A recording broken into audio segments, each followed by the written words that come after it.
With Robinhood, not only can you trade individual stocks and ETFs, you can also seamlessly buy and sell crypto at low costs. Trade all in one place. Get started now on Robinhood. Trading crypto involves significant risk. Crypto trading is offered through an account with Robinhood Crypto LLC. Robinhood Crypto is licensed to engage in virtual currency business activity by the New York State Department of Financial Services. Crypto held through Robinhood Crypto is not FDIC insured or SIPC protected. Investing involves risk, including loss of principal. Securities trading is offered through an account with Robinhood Financial LLC, member SIPC, a registered broker-dealer. Let's talk photos, not just storing them, showcasing them. You've got images that matter. Whether you're a photographer, a business updating your followers, or just someone who wants to share life's moments the right way. So why hand them over to Big Tech's one-size-fits-all cloud? Big Tech companies are the fast food of photo sharing. Quick, easy, but not exactly gourmet. And what about your data integrity? JAlbum.net is the photo sharing solution that puts you in control. Want to host images on your own server? You can. Want a layout that actually reflects your brand or style? JAlbum's customizability is unmatched. And if you're a business sharing regular photo updates with your audience, this tool was built with you in mind. But don't just take our word for it. Over 230 million web pages have been created with JAlbum, and it's got stellar reviews on Trustpilot to prove it. So head to JAlbum.net to download your free software and try it out. When you're ready to upgrade, use the code PODCAST for 20% off. Your photos, your layout, your rules. JAlbum.net. You are now listening to the Someone's Favorite Productions podcast network. Hello there, and welcome back. What is this place? Disconnected. Disconnected. Disconnected. Disconnected. Disconnected. Disconnected. Disconnected. Disconnected. Disconnected. Disconnected. Disconnected. Disconnected. Disconnected. Disconnected. I'm starting to feel disconnected. You have reached a number that has been disconnected. Hey there, everybody. Welcome back to another live Thursday Night Reconnected. This week with somebody that I have loved for quite some time, who is a frequent collaborator of mine that you have probably seen the name multiple times and maybe not a face. Tonight, Miss Rachel Bellwoar here. Rachel, welcome. Thanks for doing this. Thank you. Thank you for having me. It's very great to be here. It's a long time coming. For those that don't know the name, Rachel writes for the Physical Media Advocate literally every issue. I think since you started, you haven't missed one, right? I think. Yeah. I didn't get the beginning, but as soon as I learned about it, I reached out and yeah. Yeah, Rachel's ongoing column is usually a happy birthday column where somebody that is celebrating a birthday that month, she highlights a release that she wants to see on physical media from them, one that has a good release, and just talks about the usually it's a film star. I think it's a really special approach that kind of crosses film and physical media into a way that I love. It's the exact sort of thing I want in the magazine, so thanks for doing it. Well, thank you. It's been fun. It was inspired kind of the first website I ever wrote for, which unfortunately they no longer exist, but it was called That's Not Current. And I had a column that was buried credits. So I would specifically pick a favorite actor and what is on IMDb that I haven't seen, or the ones that have really low ratings because no one's seen it. And I would focus on those instead of the popular films. Yeah. So it was actor based, and then that's inspired the birthday idea. And yeah, it's kind of built from there. Well, and, talking about the first place that you wrote for everybody that is on YouTube, check it out. There is a link in the description to Rachel's WordPress site with the list of all of these things that you've contributed to. And take us through some of these. Where have you written for before so they can look for you? Well, the first place was, like I said, That's Not Current, which my friend, Kieran Fisher, who he's a writer too, he was the editor-in-chief there. And also Flickering Myths gave me a chance. Gary Collinson, I want to credit them because they were the first ones that took a chance on me. Now I currently write for Comic-Con. That's the regular place, which has kind of, I'm going to diss the name because it just confuses people because they always think it's related to San Diego Comic-Con. And it's one word. It's COMICON. It has nothing to do with that, even though, comics is a lot of the articles, but it's also just pop culture in general. I focus on either physical media releases usually. So yeah, the name is just general, but it's a great site. Only the name I have issues with, because everyone always says, oh, the big Comic-Con. It's no, nothing to do with that. And yeah, that's the main place I wrote. I've got, and of course, the Physical Media Advocate. I like doing that every month. And Cinema of the 70s and Cinema of the 80s magazine, they no longer exist too, but they were really cool for a while. And Radiance let me do one of their Dirty Art House magazines. That was like a real big coup that thanks to Kat Ellinger. And yeah, those are the main bylines. But this is my first a big live. Deal. Yeah. First live show, and you're trying to branch out into podcasts. You just did another podcast recently. Yes, Jim Lukowski's. Where I got to talk about Jack Clayton, which was a really awesome time. I highly recommend it. The Directors podcast, or Directors Club podcast. Get the name right. But yeah, that was really awesome. So yeah, I'm trying. I was always nervous to talk. So I've been trying to get myself to do that now. Cause so hello everyone. The Directors Club podcast episode was great, so don't be afraid. We all want to hear more from Rachel. The other thing, for those that have been keeping up with the Shelf Shock Rewind Awards, you've been able to participate in that as well. Yeah. So thanks for doing that. Man, so much to cover tonight. We got lots of announcements. I thought that we were going to have a sort of down week, and compared to the last 2 weeks, it's down. But this week of the month is usually like 40-ish releases. We still have almost 70, so we still got a lot to talk about tonight. But other than that, there is a lot of buzz right now. One thing to cover in the physical media world that I didn't post about: Best Buy suddenly started listing physical media again on their website. Really? And I hadn't heard that. It is not as it seems. And I'm not going to go out and make a big video like some of these other YouTubers and cover this, because it's literally just third-party sellers. Best Buy isn't selling them themselves. They're just basically and nothing hosting. In store? Nope, nothing in store. Literally just online. There are some potential opportunities. They could, theoretically lower prices and do some things to try to maybe compete with Amazon, but it's literally like alliance distribution and stuff like that you can already buy it on eBay and stuff. But just want to throw that out there to acknowledge that if anybody's looking for that, I didn't cover it for a reason. It's not as big of a deal as it sounds like. It is a step in the right direction, I guess. More retailers doing it is nice, but it's not the same thing. The world is still a less physical world than it was just a few years ago. That's why I always appreciate Barnes & Noble. Like, they're the one... I mean, of course, littler shops, there's some great ones, not in my area, but there's some great, like Scarecrow Radio. I always see you post about them. But in my area, it's like Barnes & Noble is the one place that I could still go, and they'll have the Criterions, they'll have the Arrows occasionally. And so, I always... stocking Radiance a lot now, too. Speaking of Radiance. Yeah, I haven't gotten to see that as much in my shop, but I heard that they're having the sales.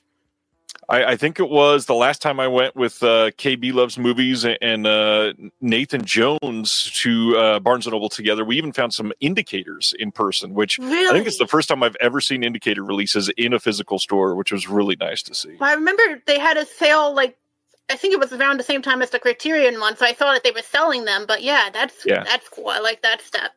We've had multiple people ask what is on your shirt tonight, Rachel. Christine.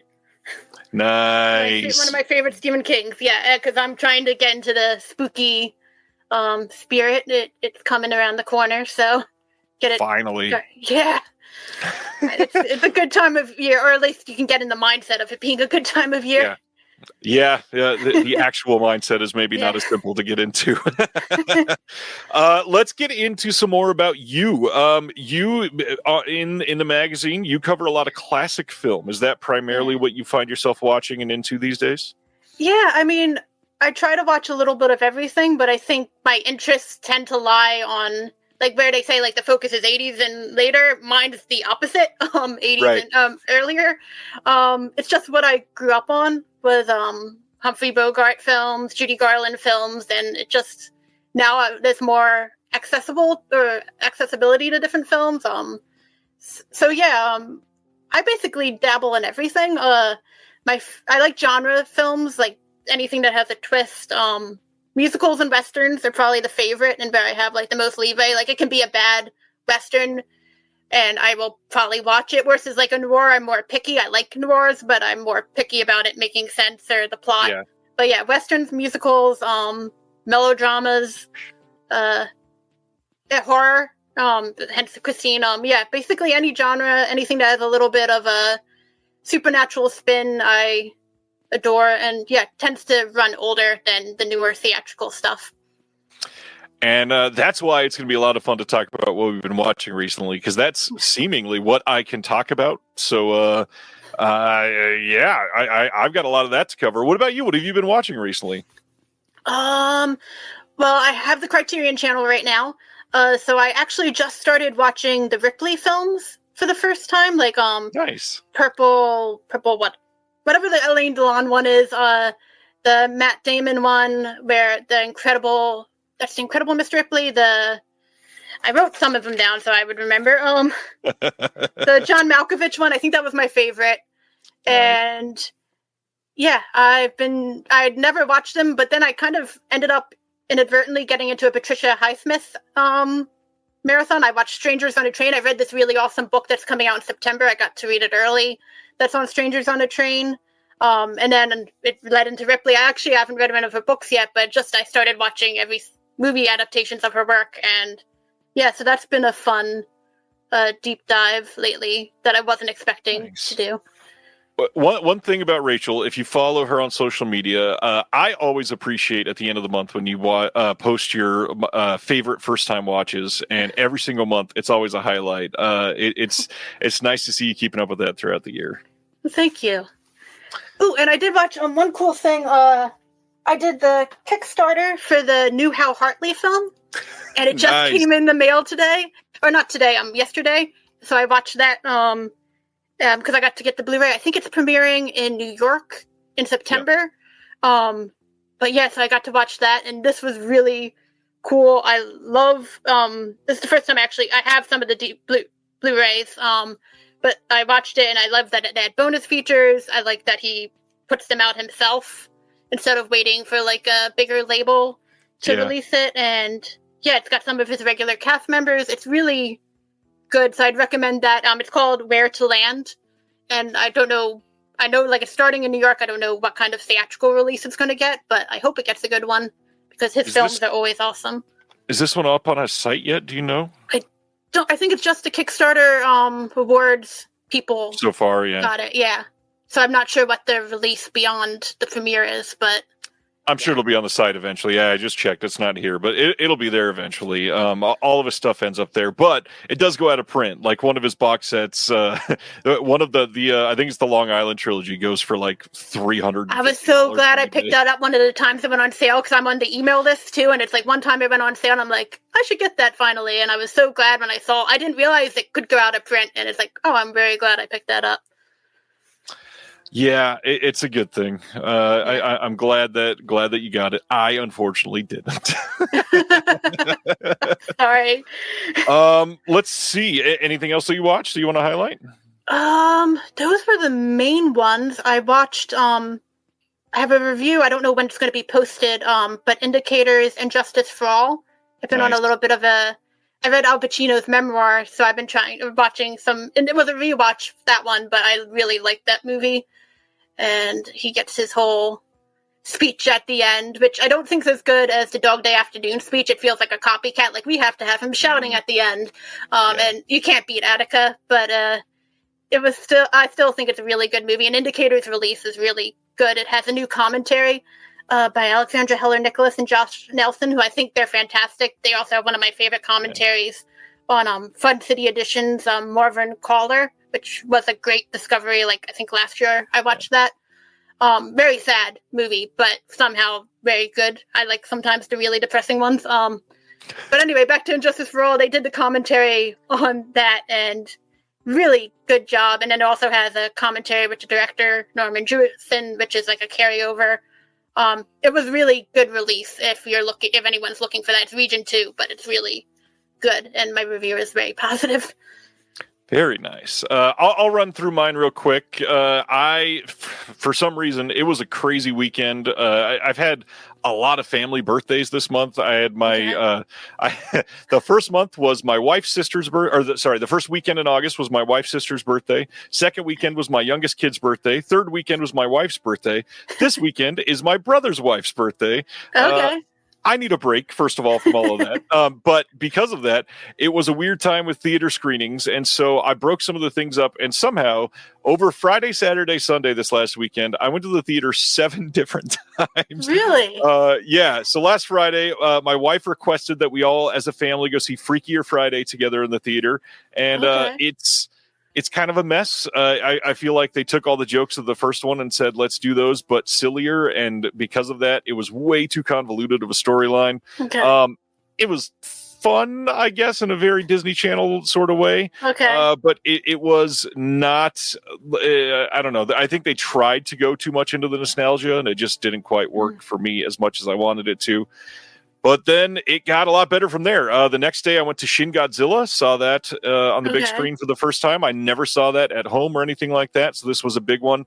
And I really liked this one. I think this was a really interesting interpretation of Godzilla. I love the way that he evolved throughout the movie. I really enjoy especially the Japanese aspects of Godzilla because it's much more politics focused and diplomacy and very much focused on government response to things rather than big monster scary time like a lot of the American adaptations are. And this one was good. There's some things that are a little weird for me, like the way that Godzilla looks for the first 20 minutes of the movie is certainly a choice, but after that it really goes into some fun territory. The effects are shockingly decent in a lot of these scenes, and the big thing is they go there, certain people die and you're just not ready for them to die, and it's like, okay, well, I guess everybody's vulnerable, and it was nice. Loved seeing this on the big screen, was a big deal. Had a great time. I truly appreciated it. But then Sunday was a wild one. I went to 5 films on Sunday in a couple different theaters. Yeah, in one day. Started the day with Jimmy and Stiggs. This is the newest Joe Begas film. He's the guy that did Bliss. He's the guy that did a couple other films. But the big thing is this was a shout out to Vinegar Syndrome. They played part of Sex World in the film. There was also a very obvious Cauldron film sticker and just a big appreciation for boutique physical media, which was nice. Cool. It's a very fluorescent and foul language type of film. If you can get past that, it's a hell of a lot of fun. It's some really great practical effects. There's one scene where they show somebody's face getting split in half that, first of all of this was done in Joe's apartment. So the fact that he did this scene the way that he did is astonishing, but it was really, really well done.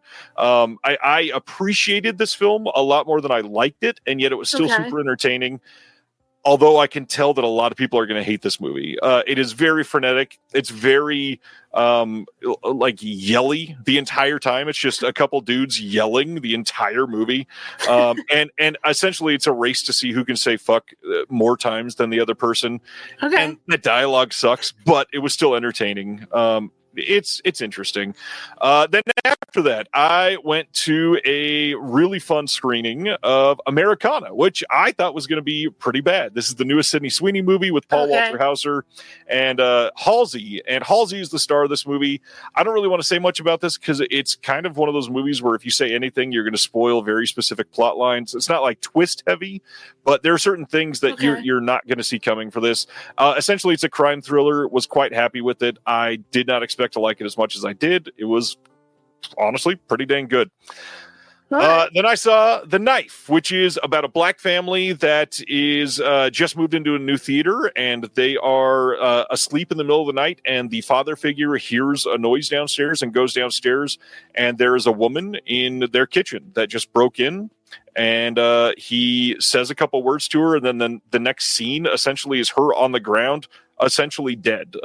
We can't see if something happened, but we're put in a situation where It is Black America, and this guy is needing to call the police because there's a dead woman in his kitchen, and he doesn't know how to approach the situation. And while the cops are showing up, we have the wife figure in this house who goes and picks up a knife and puts it in this dead woman's hand to make it look like she was a threat, just so that they don't get in trouble. And unfortunately, that does lead to trouble for the family. I thought this one was pretty decent. The writing left a lot to be desired. There's a lot of things where you have to suspend belief quite a bit to see, all 14 of these things are likely not going to happen in one night to this family, but to keep the drama up, it worked for the most part. And the very drama heavy aspect of here was palpable. Like, it definitely made you feel things, that's for sure. Yeah. Fourth one for Sunday is the remake of Witchboard, directed by Chuck Russell, who did The Mask and The Blob and Nightmare on Elm Street 3. And that leaves a lot of, man, I really want to like this. And unfortunately, it is fucking awful. This movie was so bad. The immediate things that are taking me out of movies in 2025 is CGI blood and CGI fire. It's really obvious when these things are happening. I've seen it just that makes your movie look cheap and terrible, and they really lean into it. That being said, the lead actress here is really great. She's got a really great scream for horror. She's pretty great at delivering lines. She's a decent actor. I really hope she does more, but Chuck Russell should have not been attached to this because it's really bad. Then ended the night with Nobody 2. Essentially, if you saw Nobody and liked it, you're going to love this one. It's really great set pieces for an interesting story like this. It's not anything new or special. But that being said, it's Nobody 2. It's an interesting time, and don't go to this expecting cinema with a capital C, but it is certainly a fun time at the movies. Yeah. That was a lot. Physical media, what have you been picking up lately? What have I been picking up? I know this was controversial. I saw when you posted about the Chucky TV show recently. But I love the Chucky TV show, and I know I could have waited because they're coming out with the complete series set. But me and my friend Lucas, shout out to him, are going to be. He's never seen it. I have seen it. So ahead of Halloween, we're going to start watching a few episodes every week, and I love this show. I know you seem to have some haters in the comments, but I think it's fantastic. Especially, I love. I think I wrote about it because I got to write about Brad Dourif in I forget what issue number of the Physical Media Advocate, and I love season 2 because it's the first time they introduce a good Chucky, which I think is wild after so many movies and so much of the show that's the first time they tried to propose like you're going to believe it, like that there's going to possibly be a good Chucky. So I think season 2 is especially good, but the whole show is great. I wish it hadn't been canceled. So I've been wanting to pick it up, and the complete series, I wasn't sure how they were going to package it. I don't trust any more companies that try to do more than one disc. That's not like a box set where it's separate. So this, I knew it's 2 per case. It was a pretty safe bet, and it wasn't really monetarily that different to wait. So I got all 3 seasons of that. So I'm excited to watch that. And nice. I got the latest Bewitched from Indicator because this is I love Bewitched. It was one of my favorite shows. I watched it with my mom all the time. And so I've just been picking up these slowly. And along with that, I got a Factory Girl, which is a movie about Edie Sedgwick, starring Sienna Miller, and Guy Pearce plays Andy Warhol. And I caught it for the first time on Tubi, and I thought it was one of those ones I wasn't sure, but I really liked it. Guy Pearce makes Andy Warhol be a creep, and I think he might have been a talented creep maybe, but a creep. And I was also excited because it has a commentary by Elizabeth Purcell. I'm not sure if I'm saying her last name right, but she recently did the commentary on Severin's release of Motorpsycho, and I thought that was fantastic. So it just was like, I'm going to add that to my order. And I think this is an unexpectedly good movie. I read reviews. It didn't seem like a lot of people shared my opinion, but I liked it. And it has some other bonus features too, so I'm excited to go through that. And, nice. To make myself feel guilty, these are the ones that I've gotten a few review copies, and I haven't gotten to them yet. and I want to. So now I will at least acknowledge their existence and that I want to write about them. I just haven't watched them yet. This one's coming out next week from Severin. It's negative. It's actually a double feature, and I'm excited about both movies. The first one stars what's her name? Glenda Jackson, who is fantastic, and the second one stars I know her name, Barbara Windsor, who was in the TV show, if anyone likes the British TV show Wurzel Gummidge, which stars the Third Doctor as a scarecrow, and it was a children's TV show, but it's got a lot of darkness, and it was from the 70s, and Barbara Windsor played a character in that, so I love her, and it has nothing to do with that, but just to put it in context, she's awesome, and that's the second feature, which is called Sparrows Can't Sing. I'm really excited for this. I think it's also going to have a commentary by Tim Lucas on the first film and Daniel Kramer on the second. And I think it also is going to be one of the last bonus features we're going to get from the amazing Lee Gambin. So I'm really excited to go through this. And the last Severin film I really liked was Entertaining Mr. Sloan, which I also highly recommend because I think Severin is having a sale soon. So that was a pickup that I was unsure about with the trailer because it one of those 60s films that can just be sex comedies that can just be kind of silly or just low humor. But I thought it was fantastic. More like one of Elizabeth Taylor's 70s films where it's just wild and crazy, and I adored it. So I highly recommend that release too. But yeah, I want to write about this one. I will be writing about it. I just haven't gotten to it yet. The other one that I'm excited to is Criterion's release of Compensation, which is coming out next week, which I'd never heard of before, but it's about, it's from the 1999, and they describe it, it has the deaf community, specifically the African-American deaf community, and it's, I think, mostly, if not all, in black and white, but 2-timeline story. Yeah. And I've never heard of this before. I'm really excited. I think it's a female director, and I can't wait to watch this one. And the other one is, I made sure to switch the cover, because I don't think the other one is friendly for the internet. But Mondo Macabro's recent release of the 2 Eva Man movies, I'm really excited to watch them, and also the commentary by... They're really great. They wrote a cool book recently too, but can't find their name right now on this. But they've got a cool commentary I'm excited for too. So those are the 3 that I will be writing about eventually. I just need to have time carved out, but I'm excited for that.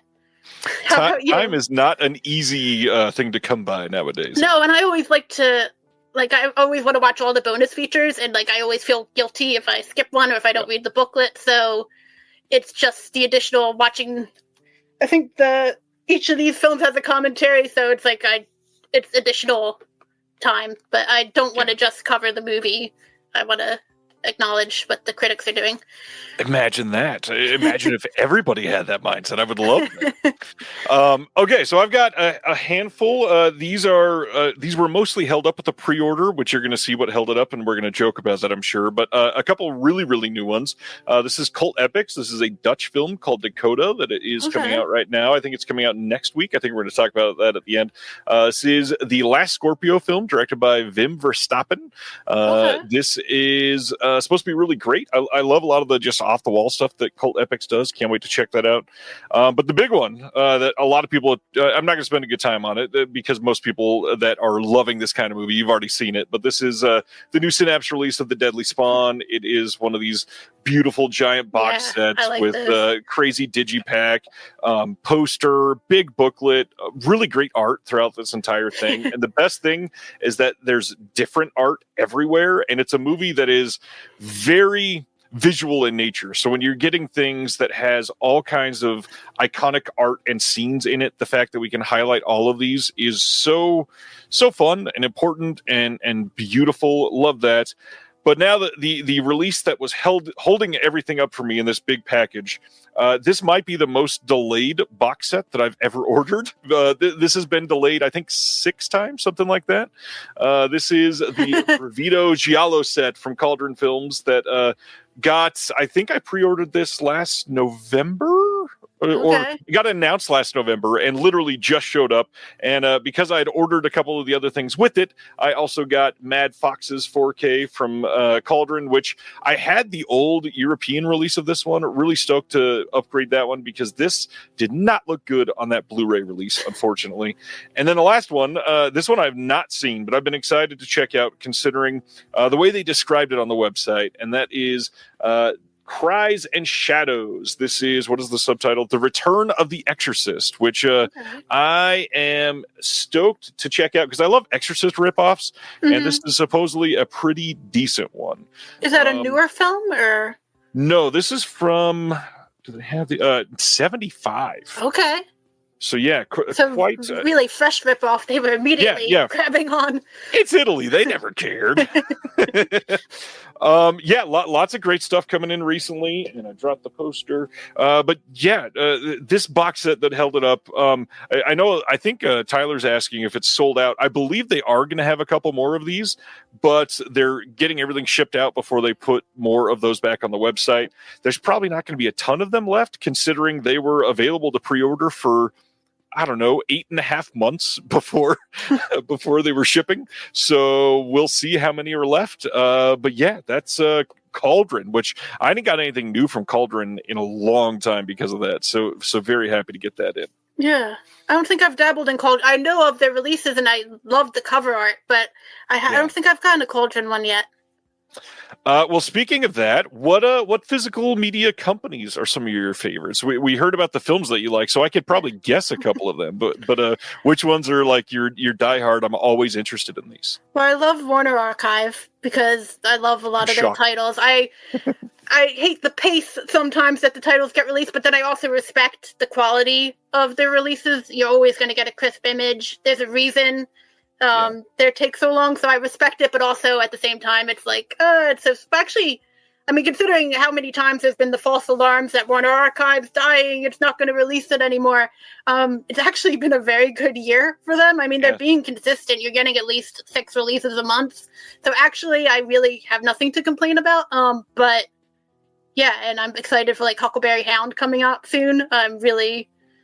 That's like childhood nostalgia. I had like a Huckleberry Hound book that I loved, and I actually don't even know if I ever watched the show. I just had it in my head because I loved this book so much that I must have watched it. So I'm excited to dive into that. But yeah, I love Warner Archive. I love Imprint. I think they have some of the best packaging in the game. I love Indicator too. I love when they do like their Mexican horror films. Any release that they do with that, I think that's really cool because I feel like it's just all about availability and like having the subtitles. Like I think there's so many Mexican horror films that we don't know about that would become instant classics, but they're just whether they're not good condition or they're just not available in English. So I just love that they're making motions on that. And yeah, I really love anything. And yeah, basically if it's a classic movie, I want to pick it up. Yeah, I totally get that. Indicator, I really gotta give it to them because the consistency of the quality of their supplements are astonishing. And we're going to talk about one of their box sets tonight that got announced today, and the stuff that they've got on there. I mean, there's a short film on there directed by one of the directors in the box set that is a warning against venereal disease, and they're like, let's archive that with this box set. And I'm like, that's amazing. Like, I love the fact that we're putting this medical scare film on here just because it's the same director, because who else is going to put that out? Nobody. Yeah, it's amazing. So tonight, after our announcements, we're covering a really fun topic. We're going to be talking about movie characters that we would love to steal the wardrobe from. I can't wait to dive into that because it was kind of difficult for me to choose because I didn't want them all to be the same. And with good dude fashion, that's kind of always the case. And so I feel like I made some good choices. Can't wait to cover those. I am stoked to share both of those choices, but I think it's decent time to get into some of these announcements. So let's do this. Second Sight. We knew this was coming, but we got some release details. So October 13th, we're getting a 4K and Blu-ray release of The Florida Project from 2017. This is the Sean Baker film starring Willem Dafoe, and it is coming in a deluxe 4K package and a standard 4K and standard Blu-ray package. So if you want the deluxe, you have to buy the 4K. But the big story here is it's Sean Baker. He loves physical media, so they went hard on the bonus features. We heard that this was happening, and this is a 3-disc set, a 4K disc, 2 Blu-ray discs. We got a new 4K master that was produced and approved by Sean himself. Over 4.5 hours of brand new bonus material. New commentary with Sean, the co-writer Chris, and the DP Alexis. We got a new commentary by Kat Ellinger, who we both have known and loved for many years, and Martin Coterio. We got a new interview with Sean. We got a new interview with Willem Dafoe. He sat down for an interview for Second Sight. New interview with some of the actors, the kids. We've got new interviews with the co-writer, the producers, lots of stuff on here. A new interview with Sammy Kwan, Sean's wife. New interview with the executive director of Community Hope Center, Reverend Mary Downey. New interview with the casting coordinator. There is a location video on this. Shot in Florida, of course. There is, as always with these giant Second Sight releases, there is a hard box release. And then you get the book, which is 160 pages in a hardback book with new essays by Tim Coleman, Martin Coterio, Elena Lozic, Hannah McGill, Don Stronsky, and Nadine Whitney, plus some on-set photos. You also got the 8 collectors on-set photo art cards. There is so much in this. Have you seen The Florida Project? I love The Florida Project. I am so excited for this release. I have not gone into 4K films. I feel like I'm happy with Blu-rays. I heard a lot of scratch issues for 4Ks. I'm good with Blu-ray, but I will definitely be getting the deluxe edition because I think the cover art's amazing. I think the bonus features are amazing. It was my first Sean Baker film. I love that movie. Oh, wow. I love everything about it. I think Brooklyn Prince is amazing. I love her career. I actually got to do, she had a comic book series on Misfortune, wrote down the title, Misfortune's Eyes. It's really fun little series. I got to interview her. It was through email, but for Comic-Con, and I think she is fantastic. She also really good on the TV show Home Before Dark, which is kind of like a younger version of Veronica Mars. That was on Apple TV Plus, so nobody promoted it because Apple TV has great shows, but no one promotes it. But I think she's fantastic. And this was the first film I saw her in because I think that was her first film. I love everything about this. I will definitely be picking this up. I loved, when it was originally released, how I think it was Sean Baker's doing, but that had a Kat Ellinger commentary. I like that this is a new one that she's back to do it, talk about it again. And that was exciting at the time because with recent releases, you don't see film critics being brought on, and I thought that was exciting. And just everything about this, yeah, I will definitely be picking this up. How about you? Was Kat on the first release of this? I know she was. No, I think that was what was so cool. I'm pretty sure she had a commentary, but it wasn't with Martin. So this would be a new one, but I'm pretty sure the A24 one, she was on it. Unless I'm She was on Red Rocket. She was not on Florida Project. Okay, so I made up facts. I knew it I just happened. Okay, sorry about that.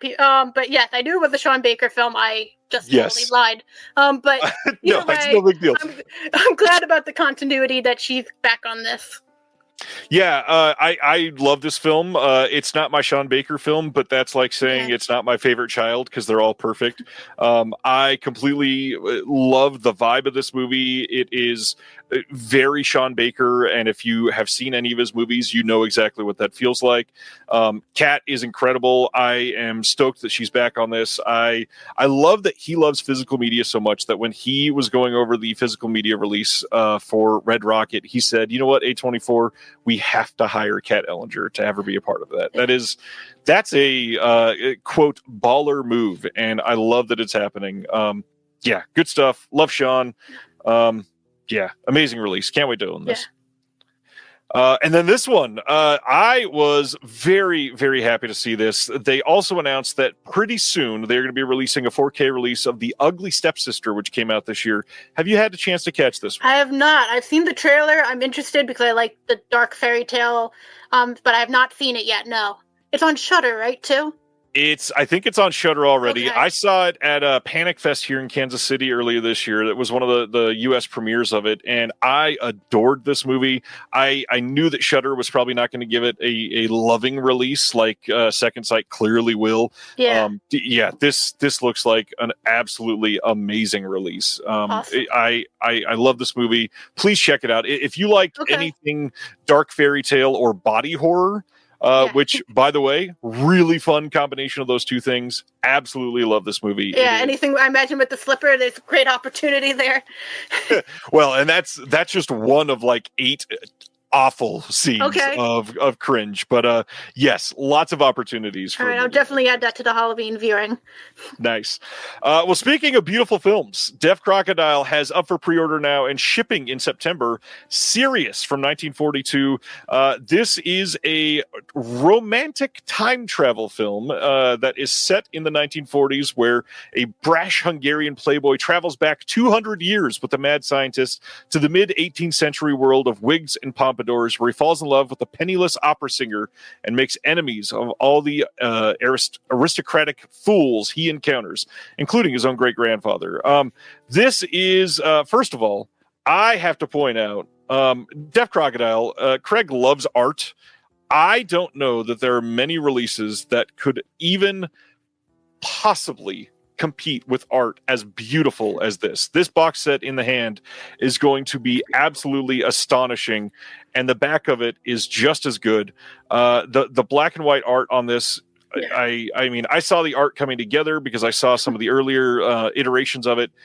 It's just an amazing choice. The release here is going to be some really fascinating things. We got an ultra rare behind the scenes footage of this during production. So to have that on camera from 1942, amazing. Yeah, on top of that, I thought that'd be that's cool. Right? New video interview with Georgi Raduli, who's the director of the NFI, who did the restoration on this. There is a new visual essay by somebody named Will Dodson and myself editing. That is I'm really happy with the way this one turned out. I hope people check it out. New commentary by Stephen R. Bissett, the incredible comic artist. We got new artwork by Beth Morris, of course, and the authoring, as usual, on the disc by Fidelity Emotion. New essay on the deluxe edition by Rolf Giesen, and then another new essay by Walt Shaw, who's always there. But the big story for me, this slipcase art on the big box, is Richard Cox, and it's just magnificent. Serious. I'm sure most people have not seen this. Have you happened to have been able to catch this? No, but I love what Deaf Crocodile does. Personal favorites are their Czech films so far. I'm hoping, like with I'm going to butcher the titles, but the Mysterious Carpathians and the Della something supper, and I know that's the trilogy, and I really want them to release the first one, which I think is a Western like parody. I love all their films. I love how it's basically a company that you will never know of any of these films beforehand, and I think that's the beauty of it. They really just are blind buys, and you just have to try them, and it's worth it. And they're stacked with features. Yeah, I love what they're doing, and this looks beautiful. Just the packaging's beautiful, and yeah, I would definitely be interested. But yeah, everything they do is just, I love a company that will do that. This film is very... You could claim it's out of the wheelhouse of Deaf Crocodile because they have not done many romantic films. This is by far the most romantic film that they have done. This movie, any of the screenshots that you could take from this film is something that you could put up and everybody go, my God, that is beautiful. I would hang that on the wall, a beautiful tapestry, and it is shot with that in mind. It is gorgeous, has some great music, really funny dialogue in this. I truly think people will love this movie. Please check it out if you haven't. I would love to, and time travel too. That you've had me sold with time travel. I will definitely be keeping an eye on that one. Yeah, I think that this is going to surprise some people. It is ahead of its time, and that's not a pun on purpose, I promise. Let's keep going to our wonderful Warner Archive releases. These are all coming on Blu-ray on September 30th.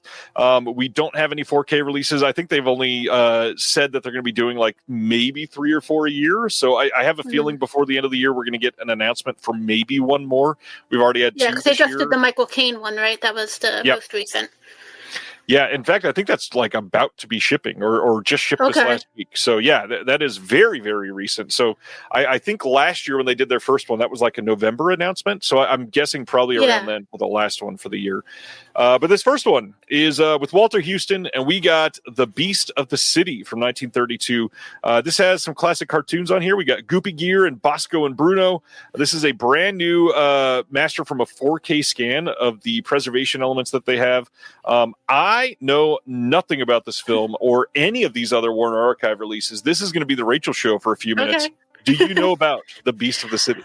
I haven't seen this one. I have seen a lot of Harlow because at one time Criterion Channel did a collection of her films, and I love her.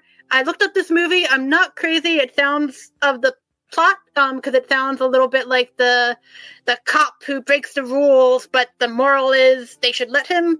And I haven't seen it, so maybe that's not. But it doesn't sound like a really lovely story, especially watching right now. It's like I don't really want that theme in my life. But then the Harlow aspect, I think she is fantastic. So I probably will pick it up eventually anyway, just because I want to see everything she does, and she's worth it every time. But yeah, I don't know this film. I really want them to put out her film Hold Your Man, I think it's called. It's with her and Clark Gable, and she's in a women's reformatory, and it has some really great female actresses in it playing the other members of the reformatory. If that would have been my top choice to get a Blu-ray, but more Harlow and Blu-ray is always good. But I don't know much about this particular one. Good to know. Next up is a Laurence Olivier film from 1953, and that is The Beggar's Opera. This one, I don't even know that I'd heard of before this. This is also 4K scans of the original Technicolor negatives. Yeah, this sounds fascinating. This says in 1741 London, notorious highwayman Captain Macheath is in Newgate jail due to hang at dawn, but rope collars aren't the fashion for dashing, self-respecting ne'er-do-wells, and prison doors can swing both ways. Sounds exciting. Sounds like a classic Olivier. Yeah, anything speak to you on this one? To tell you the truth, and I know it's kind of controversial, I'm not the biggest Olivier fan. It's not and I don't love him either. Good, but not good. I know he's talented, and I know he did some great Shakespeare movies, but yeah, he's not my favorite. So this is not gonna. And then the opera part doesn't really make me any more sold on it. But I think it's cool that it's coming out. I hadn't heard of it before. I like when they do the deep cuts. I know some people get angry, like, why didn't you do the more popular title? But I just think it's cool that you can hold out, because there's always like that one film that, they're never going to put out, but because Warner Archive does do the weird one sometimes, and I don't even know if this is weird. I haven't seen it, but I think it's great that they're putting it out there. It's not immediately for me, but I'm glad it's coming. I feel like Warner, and I really hope this is the case, because it certainly feels like this. I feel like they are prioritizing things where the negatives are in the worst shape, and they're just trying to get the bad ones out there first, basically, to prioritize the restoration work. So it's nice to see. Warner Archive really can't be praised enough. No other studios are putting out the amount of titles they are in this quality, because any of these, they look just astonishing. It's like they were restored yesterday with just the best elements, and you're like, how do you keep doing this? Like 6 in 1 month, and they all look amazing. Ridiculous. All right. Next up is probably the one that I'm most excited about this month. From 1974, Black Samson. This one is a 4K scan of the original camera negative. We've got no extras on this other than the trailer. But Rockney Tarkington, stars as the titular hero in this blaxploitation cult favorite. When white drug dealers try to move their operation to the hood, they do not plan on a local nightclub owner, a master of martial arts, known locally as Black Samson. The various individuals try to make a deal with Samson, then they try to kill him. But when they beat up his girlfriend, the dealers go too far. Samson leads his pet lion and the people of his neighborhood in a war that drives the drug pushers out of Samson's piece of the hood. Yeah, if that doesn't scream, I need to see that tomorrow. Yeah. Are you alive? Because that sounds incredible. How about blaxploitation? Are you into much of I do love blaxploitation films. I'm not as well versed in it, but if I've seen quite a few Pam Grier's ones. I love the idea of when they just throw random animals into movies, especially ferocious ones that probably shouldn't be in movies. I think that's great. I will definitely want to see that. I like the cover art. They know how to sell it. Put that lion on the cover, and yeah, I think they could be a lot of fun. But no, I'm not familiar with this particular one. I'm going to say put that lion on the cover and put that line on the cover, because this catch line on the front, every brother's friend, every mother's enemy. That's amazing. Have to see it. Yeah. Next up, I Died 1,000 Times from 1955 with Jack Palance and Shelley Winters. Is this a Rachel movie? Probably not, because I think it's basically a remake of High Sierra, and I wasn't a big fan of High Sierra. I do love Shelley Winters. I know her parts can get the same, just very usually. Her fate isn't usually good in movies. She tends to get hurt and mistreated, and probably this one's not going to be different in that sense. But yeah, slightly interested, but yeah, I've heard it's pretty scene by scene, pretty close remake of it, and so probably not. But yeah, Shelley Winters is great, so there's always that temptation to pick it up. Right. This one, special features wise, they got classic cartoons, Hairbrush and Sahara Hair, and then the original trailer. Not a ton. Just got a question from Sam in the chat that says, how come these never get features? They just don't have the budget for it. They put all the money into restoration work, and the fact that they're putting out 6 or 7 a month, I guess I'll allow it, especially because you can usually get these for a pretty decent price. If you wait, you can get them for $14-15. You don't got to pay $22 on release date or anything like that. That being said, do I wish there was more? Yeah. And in all reality, I would love to do like a visual essay or a commentary on half these releases. Oh, 100%. Hell, we would probably do it for like free for a quarter of them.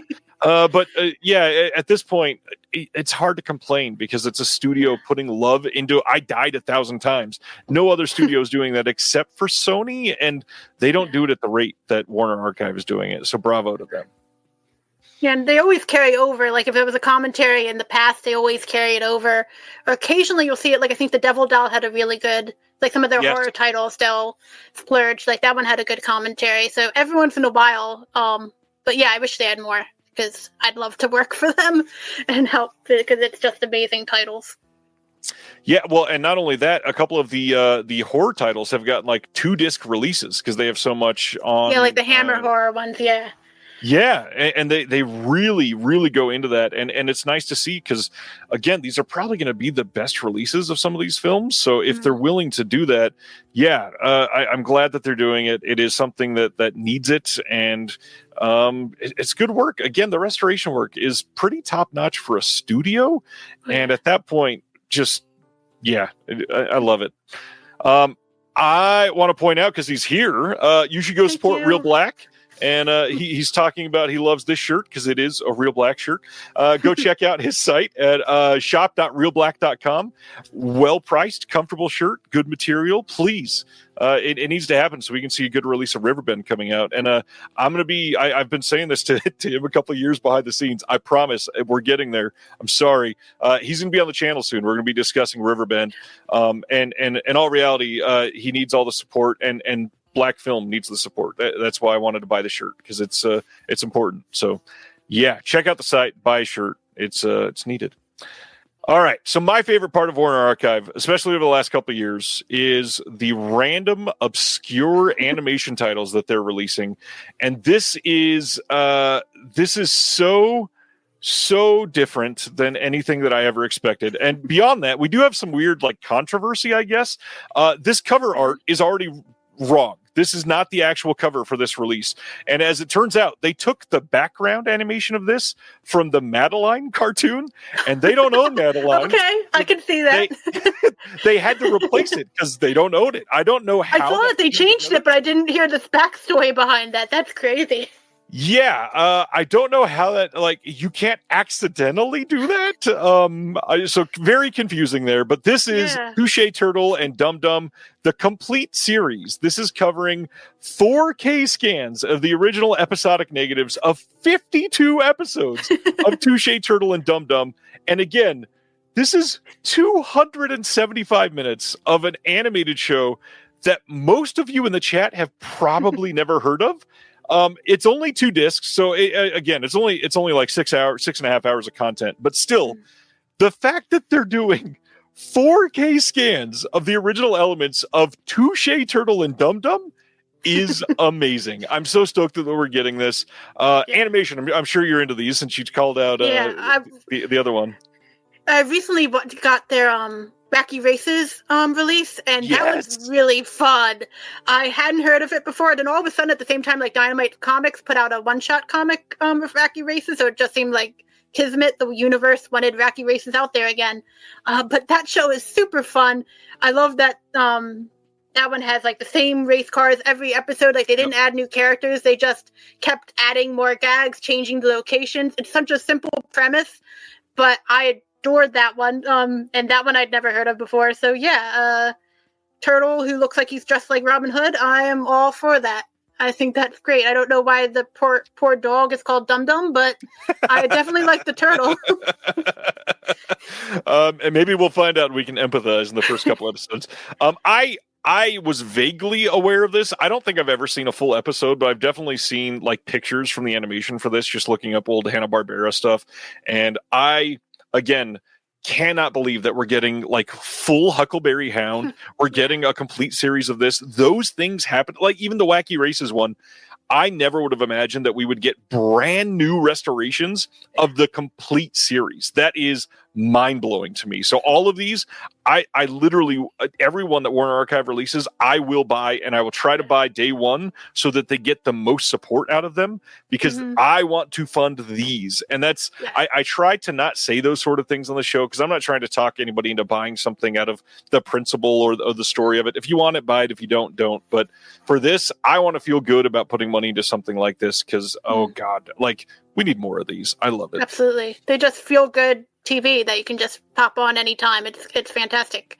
Well, and that for me especially, and I don't need to get all super family oriented for a quick moment or anything, but I will say it is really nice when I can get something like this and share the love of my life. Don't tell my wife, the physical media and film with my kids, because most of these things I can't show my kids for like another 12 years, and by then they'll be 20, and that's weird. But it's one of those things where, like, if I can say, hey, I just got this in, do we want to watch a disc? And like, I've shown them some of the Tom and Jerry stuff that Warner Archive has put out. They've discovered old cartoons through so many of these, and I freaking love it. I love that I can bring my kids in and say, look, I just got this disc in, let's watch it. Let's talk photos, not just storing them, showcasing them. You've got images that matter. Whether you're a photographer, a business updating your followers, or just someone who wants to share life's moments the right way. So why hand them over to Big Tech's one-size-fits-all cloud? Big Tech companies are the fast food of photo sharing. Quick, easy, but not exactly gourmet. And what about your data integrity? JAlbum.net is the photo sharing solution that puts you in control. Want to host images on your own server? You can. Want a layout that actually reflects your brand or style? JAlbum's customizability is unmatched. And if you're a business sharing regular photo updates with your audience, this tool was built with you in mind. But don't just take our word for it. Over 230 million web pages have been created with JAlbum, and it's got stellar reviews on Trustpilot to prove it. So head to JAlbum.net to download your free software and try it out. When you're ready to upgrade, use the code PODCAST for 20% off. Your photos, your layout, your rules. JAlbum.net. Yeah. It's a good time. And Warner Archive, you get all my support for something like this, so thank you. This doesn't matter because it's already passed, so I'm going to go right by it. Vinegar Syndrome has announced that there's an upcoming Labor Day sale because it's Vinegar Syndrome. So, of course, there's an upcoming sale. This year in April, they announced that they were moving a warehouse, and they completed it back then. They, during that time, have supposedly uncovered a bunch of product that they thought was sold out. So they've got slipcovers, cases, discs that have all been tucked away for years, hidden in that old warehouse. And now they are able to put some of these on sale, and they are building like a group of these things. They said, just like past Labor Day sales, we will also be bringing you new titles, major discounts, a VSMC promotion, new merch, and more. Melusine will have its own sale as well, so you can look forward to that. This is all going to start at 12:01 a.m. Eastern on Friday, August 29th, and then run through 11:59 p.m. Eastern on Tuesday, September 2nd. A variety of products released prior to November 2024 will be discounted during the event, including releases and merchandise ranging from 10 to 75% off. And there will be special discounted sections of the site that you can browse. And then in addition to the items being discounted, they will be launching a new batch of out-of-print titles every day of the sale. These will drop when the sale starts Friday, August 29th at 12:01 a.m. Eastern. And then the following drops will take place every day at noon Eastern. Be sure to come back every day because that's what they're trying to do, to get you there every single day to spend more money. And during this time, they're also going to be launching the normal September lineup of VS and all of their partner label release stuff at 12:01 p.m. Eastern on Monday, September 1st. VS, have you gone much into the Vinegar Syndrome or partner label world to collect things? I love their cinematography. I'm not sure how you pronounce it. Cinematograph. Okay, Cinematica. I love those titles. I love the Altman, Thieves Like Us, fantastic. Rocket something, the Nick Cage one with Dennis Hopper. That movie's fantastic. I still need to get looking for Mr. Goodbar. I love all the movies they're releasing through that. Otherwise, I do like some of the, like they did a random Barbara Stanwyck anthology film that was really cool. I don't remember, Flesh and Fantasy, which does not sound like a Barbara Stanwyck film, but it was. I'm pretty sure I got that right. But that was a really good one. I do like some of their titles, and I know they recently sold out of one, and like the standard edition sold out right away too. Scarecrow something that I was really annoyed at myself for not picking up. So I don't know, because like I knew the limited editions, they sell out, and I like slipcovers, but sometimes I'll live if I don't get the slipcover. But when the standard edition like sold out like during the pre-order stage, like, oh, I messed up there. But well, it's not out of print. It is coming back. So and you can even buy it on Amazon. So there's nothing. Yeah, no, you can't. Not right now. It's like right now. It's like it's got that Amazon where they act like it disappeared, and like occasionally, like weeks later, it'll show up. But yeah, they won't let you order it right now because I was kicking myself for not doing that one. But yeah, I like Vinegar Syndrome, and I look forward to their announcements, especially like I think the last sale when they did one every day. I love looking forward to that. Like at 12 o'clock, let's check the computer. I will be that person who immediately, if you give me a time when an announcement's coming, I will be there 5 minutes before waiting for it. So yeah, I'm glad they're having that title that you were looking for, Scarecrow and the Garden of Cucumbers. Yeah, that was released by AGFA, and yes, not out of print. You'll be able to get that for a long time, I promise. But yeah, I'm glad it sold out so quickly. But I've never seen a standard edition fly so quickly, so fast. Yeah, that's a good point. I don't know. I think the other fastest one was probably the Keep, and even that one took like 36 hours last time. So this one was pretty quick. All right, that was the VS sale. That'll be live next Friday when we do the show next Thursday, going into Friday. So we might even be able to talk about that on the show. So we'll see. TerraVision. We were live. Well, we weren't live, I guess. We had a pre-recorded video to talk about these last week and have some interesting things to cover. First, this is coming in October. You can pre-order this now as part of the 13 weeks of Halloween. And this is the 1988 film Hide and Go Shriek, coming on 4K UHD from TerraVision. This is a shockingly great movie for what it is. This is a brand new 4K scan from the Interpositive, and it's uncut for the first time ever since VHS and Laserdisc. So on DVD, Blu-ray, it was never not uncut. They were always cut. And this is going to have all kinds of new extras. This is going to be a 2-disc set. You got the 4K disc, Blu-ray disc. You've got the uncut version presented on 4K and Blu-ray. There's a 40-page book with new writing from Alexandra Heller-Nicholas, who we already shouted out earlier. Jason Kleberg, friend of mine who runs the Force 5 podcast. Go listen to that show. It's a great show. Stephanie Crawford, who does amazing work. I'm working with her on something else behind the scenes right now, too. Michael Verratti, who's amazing. And then Brad Henderson, who's a pretty okay guy. I love you, Brad. New commentary with Skip Skulnick and Mark Manos. We've got a newly produced making of documentary for this with all kinds of new interviews with people from the movie, all edited together wonderfully by John Daly, a.k.a. Rock Chudson. I got to say, his editing on this is mind-blowing. I said this in the video last week, but I really want to highlight, I think this 45-minute documentary might be like top 3 bonus features that TerraVision has ever produced. It's genuinely incredible, very personal stories as part of this doc. a lot of these like cobbled together documentaries kind of go over the same things, and it's like, okay, cool. And by the 30th minute, you're like, I've heard a version of the story 6 times now. This is not like that. This is a very interesting, very like dense 45 minutes of really great story. So if you love this movie, you're going to absolutely love this release. We've got a full Laserdisc presentation of here. We've got the Code Red Blu-ray scan on here as well. There's some archival extras. It's a lot. Please check it out if you're interested in slashers. The big thing that people might be interested in, if you've never seen this one, this is a single location slasher.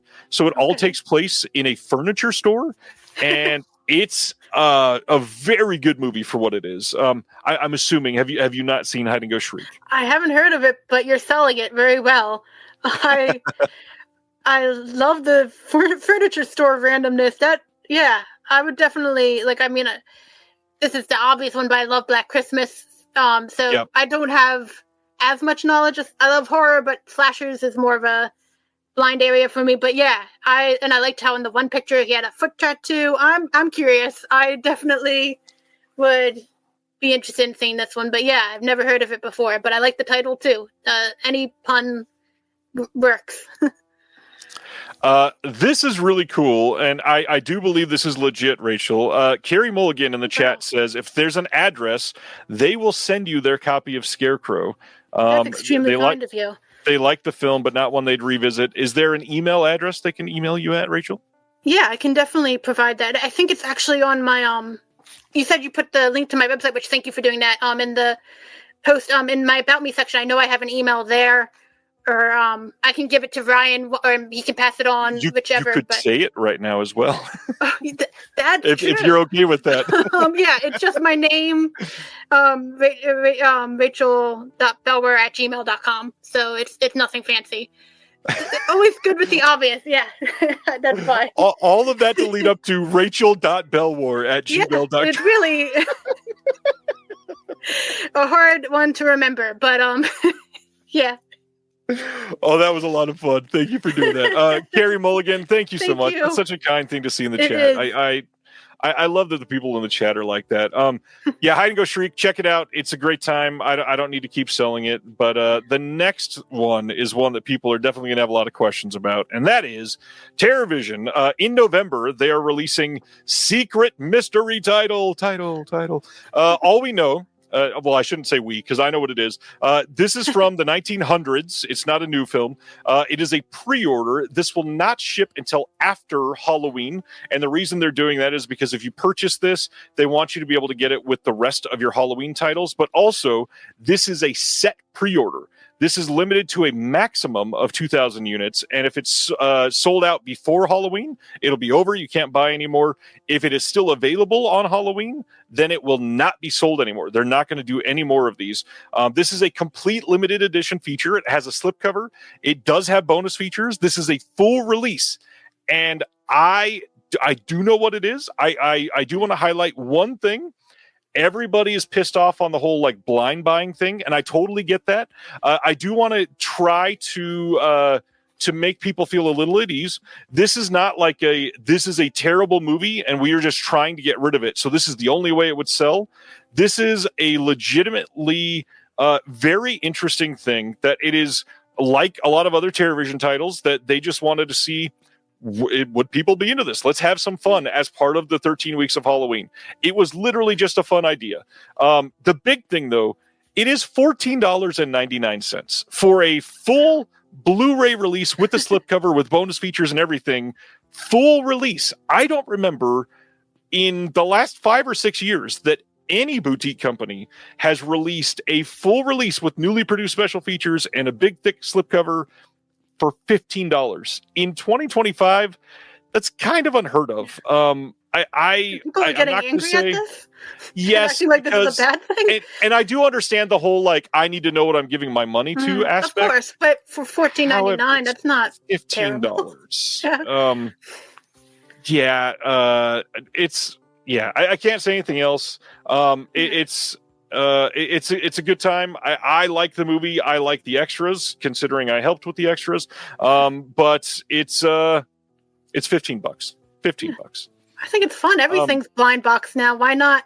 I've never seen anyone try it to that level. I think that's awesome. Other than the upsetness later when you realize how great it is and you wish you had ordered it, like I see that being the problem more than being upset that, oh, I got this horrible movie. It's not going to be horrible. And even like I'll have a movie that's not my favorite, but the bonus with that many bonus features too, you're covered to bound to find something interesting. I think that's really cool that they're doing that. Yeah, and I've got two people asking, is this a horror release? Not only is it a horror release, to try to put some people at ease for another aspect, all of the releases during the 13 weeks of Halloween are horror in some aspect. Every single one that we're doing from now until Halloween, all of the home video reveals are all horror related. So go to town on that front. It is all going to be horror, yes.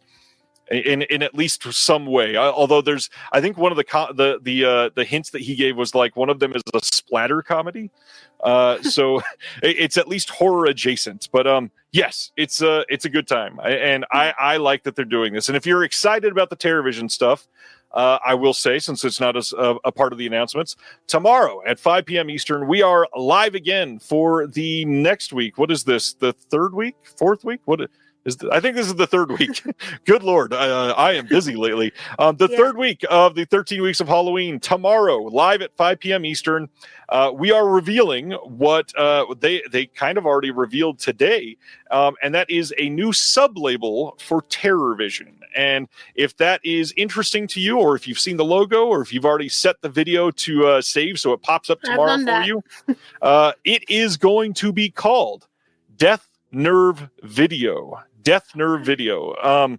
It is something that Brad has claimed is 14 years in the making, and I can say that is accurate since I know the story behind it. Check it out. It's a good time. Tomorrow's going to be a lot of fun, and I think one of the things for TerrorVision that I'm more excited about than a lot of other things right now. So if that makes you interested in hanging out tomorrow, come hang out. We'll be live on this channel. We'll also be live on the TerrorVision YouTube channel. Stoked to hang out. Next, Imprint. You mentioned as one of your favorite companies. They put out a wild triptych of releases coming in October. All three of these are going to be 4K. All three are releasing on October 29th. This first one is a Hammer horror film from 1971, Twins of Evil. Have you seen Twins of Evil, Rachel? I have not. I've seen the other lesbian Hammer film with Ingrid Pitt. I've seen that one, but I have not seen this one yet. So I love Hammer, so... And I don't have this one yet, so yeah. And Peter Cushing, yeah, it's everything's good about it, and that is some beautiful packaging. Even though, again, I don't need 4K, but I know people do. But yeah, I'm good with classic Blu-ray. Yeah, and I know this is one of those things that people don't always praise Imprint for because they don't do a lot of in-house restoration work, but Twins of Evil is one of their in-house restorations, and I bet this is going to look absolutely magnificent, that's the word, on 4K. Twins of Evil is a quite fun film. I really like this as part of the Hammer story. This thing is going to be limited to 1,500 copies, and on this, we've got a commentary by Kim Newman and Stephen Jones from 2021, another one from Jonathan Rigby and Kevin Lyons from 2021, new documentary called Bloodlines Inside Twins of Evil from this year. We got the isolated music and effects track, and then on the Blu-ray disc, we've got all of those on top of some other archival features, including the visual essay from 2021 by Kat Ellinger. We've got some other interviews and some featurettes, a Super 8 version of the film, bunch of other stuff, and of course a booklet coming in. This is a 60-page hardcover booklet featuring over 100 photographs and a reprint of the original 1971 press kit. And I got to be honest, I love when we do stuff like that because those kind of things don't get archived enough, and eventually they don't exist. You can't see them anymore. So the fact that we're doing it, I love that we're doing it. This sounds like a fun release and probably going to be a great restoration. Agreed. Next up, Carrie in 4K. This is likely, I don't know for a fact, but this has already been released twice on 4K. This is likely the exact same 4K scan that was done for Shout and for Arrow. And as far as new features, there are a total of, zero. I did not miss any. There are no new features. Essentially, if you've already got a 4K release of this, you likely don't need this. But if Carrie's your favorite movie, I actually kind of really like the box art they went with here, and there is a flip image lenticular card for it. They've got art card. I love that from a kid, like the scratching it. I love the sound. Yep. I'm a sucker for those covers. Yeah. This looks great. Carrie, I'm sure this is a movie you've seen multiple times, even probably. Yeah. Well, Sissy Spacek, I will follow her anywhere. Incredible in this. Piper Laurie, it's a good movie, and I don't know that I'll be buying this edition, but I think it's a great one if you don't have it. And it's always you always assume like everyone's seen Carrie, but there are tons of people who probably haven't yet, and you're in for a ride, and it's definitely a classic for a reason. And I'm glad you can never have it too many times out there, so good for them. Yep. And the other one that has been released quite a bit is also Invasion of the Body Snatchers, coming on 4K. This is the 1978 version with Donald Sutherland, of course. This one has a lenticular hardbox with a 40-page booklet and 6 art cards, limited to 1,500 copies, and so many new bonus features. Wait, no, the answer is 0. I do wish that we got new things for these all the time. However, it's just not even that feasible. Like, a lot has been said about Invasion of the Body Snatchers and Carrie throughout the years, so I get it to a point. And that being said, if you're in Australia, this is going to be one of the best ways to get the release. And if you're elsewhere, you probably don't need to get it, and you probably already have it anyways. Yeah. Kino released that one too, right? And I personally prefer Arrow, the original. I prefer the original. The original is fantastic. I'm not as big a fan on the 70s version, even though I know it has, for a remake, it has a lot of fans. But I'll stick with the original. Yeah, I think it's very good too. I do prefer this one, but the original is quite fun. I don't know. Nothing can beat Donald Sutherland. In general, yes, I agree. Kino Lorber releasing A Bridge Too Far on 4K soon. And speaking of Imprint previously released this on 4K in a big hardbox release, and it was quite expensive. So the big thing here is this will likely be not quite expensive, much cheaper. And if you love this movie, that'll be the cheap way to get this movie on 4K. So looking forward to that. Have you seen this one? I have seen that one because I'm a Dirk Bogarde fan, and he's in there, and it's a pretty good one. And I recently got Imprint's box set. They did another one. It's essentially war film, so it's one of their Tales of Adventure ones, and it had another bridge to Remagen, because I guess keep going with that title. But it made me appreciate with this film they have a parachute scene, and it doesn't go well. Like, people get lost. It just felt like things happened that were wrong. And in the Imprint box set, there's a movie called Counterattack with Paul Muni, and they have a paratrooper scene, and they just like cut to them all walking in a group at the end, and everything's fine. And it just made me appreciate this film where they show people getting stuck in trees and all these things that you do not plan for a perfect landing. And it just made me appreciate this film more, because in the other film, it's like they just cut to them being on the ground. You didn't even see them. I think they did like maybe a shot of just not the actors parachuting, and just cut to them happily walking at the end. And it's like, this movie did it a lot better. If you like war films, this is a very, and sometimes like when they have that ensemble cast, I kind of like cringe. Like, it's like, oh, it's too good to be true with that many great actors in it. But this is actually, I think, one of the better ones. If you can say you enjoy a war film, this is one of the better ones. I've not seen this one, but this one came up a lot recently with Gene Hackman's passing. And when you look at a cast like this, again, kind of hard to turn away when you realize in one movie, James Caan, Sean Connery, Elliot Gould, Gene Hackman, Dick Bogarde, Anthony frickin' Hopkins. And if that's not even enough for you, okay, you can also have Laurence Olivier and Ryan O'Neal, Liv Ullmann even. Like, there's so many names in this. Absolutely crazy. All right, let's keep going. To some Criterion stuff. Maybe the most controversial of this week's announcements. November 25th, we are getting 4K and Blu-ray releases from Criterion of Stanley Kubrick's Eyes Wide Shut from 99. This is a new 4K digital restoration of the international version of the film, which means it is the uncut version. It's not the U.S. censored version. Supervised and approved by the DP, Larry Smith. You've got a new interview with Smith as well. There's a couple other people that were involved on the technical side, newly interviewed. Some archival interviews with the wife of Stanley. We've got Never Just a Dream from 2019 with interviews with some of the producers and others involved as well. And then Lost Kubrick, the unfinished films of Stanley Kubrick from 2007. Kubrick Remembered from 2014 with interviews as well. And then the 1998 acceptance speech for the DGA's D.W. Griffith Award. Press conference from 99, teasers, trailers, all that fun stuff. And then an essay by the author Megan Abbott and a 99 interview with Sidney Pollack. Eyes Wide Shut. Is this something that you're interested in? I tried it, to tell you the truth, and I think it's more stubbornness than anything else. I've kind of avoided Kubrick, he's like one of those like film school ones that everyone fawns over, and maybe deservedly so. I haven't gone enough into it. I've like deliberately avoided it, and like I did try this one. It's just like sometimes it feels like overkill, and like I said, I haven't seen it enough. I could get into his films one day and totally say I was wrong. I'm sorry.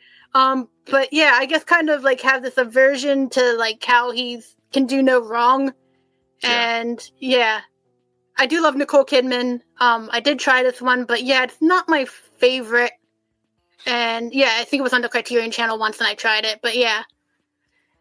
Yeah, I understand and agree with a lot of that. This isn't anywhere like this isn't even top, 7 Kubrick for me or anything like that. But that being said, it absolutely fits Criterion. It's a good Christmas movie. It's a good subversive movie. I mean, the fact that we get Tom Cruise in a film about this, with this happening in the movie, in like looking back in 2025, this is one of those things where you go, wow, he actually did that. That's kind of crazy. So yeah, it's nice that this is getting a nice proper release. I will say, I thought it was hilarious seeing everybody argue about this art. The cover art here, as they said, is new cover based on an original poster by Katerina Kubrick and Christiane Kubrick. This was rejected poster art way back in 99, and Criterion said, ha, rejected my ass. Let's put it on the cover. And everybody went, oh God, that's hideous. And the other half of the crowd went, no, it's beautiful because it's associated with Kubrick. I don't know. It kind of fits the aesthetic of the film. I get it. That being said, this isn't like a poster I would hang on the wall, I don't think. I like the bold colors. Yeah, I don't have a problem with the cover art at all. No. And yeah, I think that's kind of a cool story. Like, it speaks to what you said before, like these things that get lost, like the press books, these posters that were rejected. It's like I like that they find a way to bring them back, even if people hate it. Yeah, I think it's cool. I like it. Yes, it's certainly bold. All right, the rest of the month was pretty big for Criterion as well. I am curious how you feel about this one. The next one, November 4th, they're putting out a 4K of The Breakfast Club. How do you feel about that? Okay, just start stomping on more people's childhood favorites. I'm not a big John Hughes person. I'm one of the people like Pretty in Pink. She should have picked Ducky. I'm done. I just get annoyed with the character choices so much. I have seen Breakfast Club, and yeah, I know it's the anniversary year, so they should be getting a nice release. They deserve it. But yeah, it just has not connected with me so much. Just overall, his filmography. I didn't relate to the teenagers in those movies. I get it. I do love John Hughes a lot. Okay. And I still think this is one of the most overrated films in his filmography.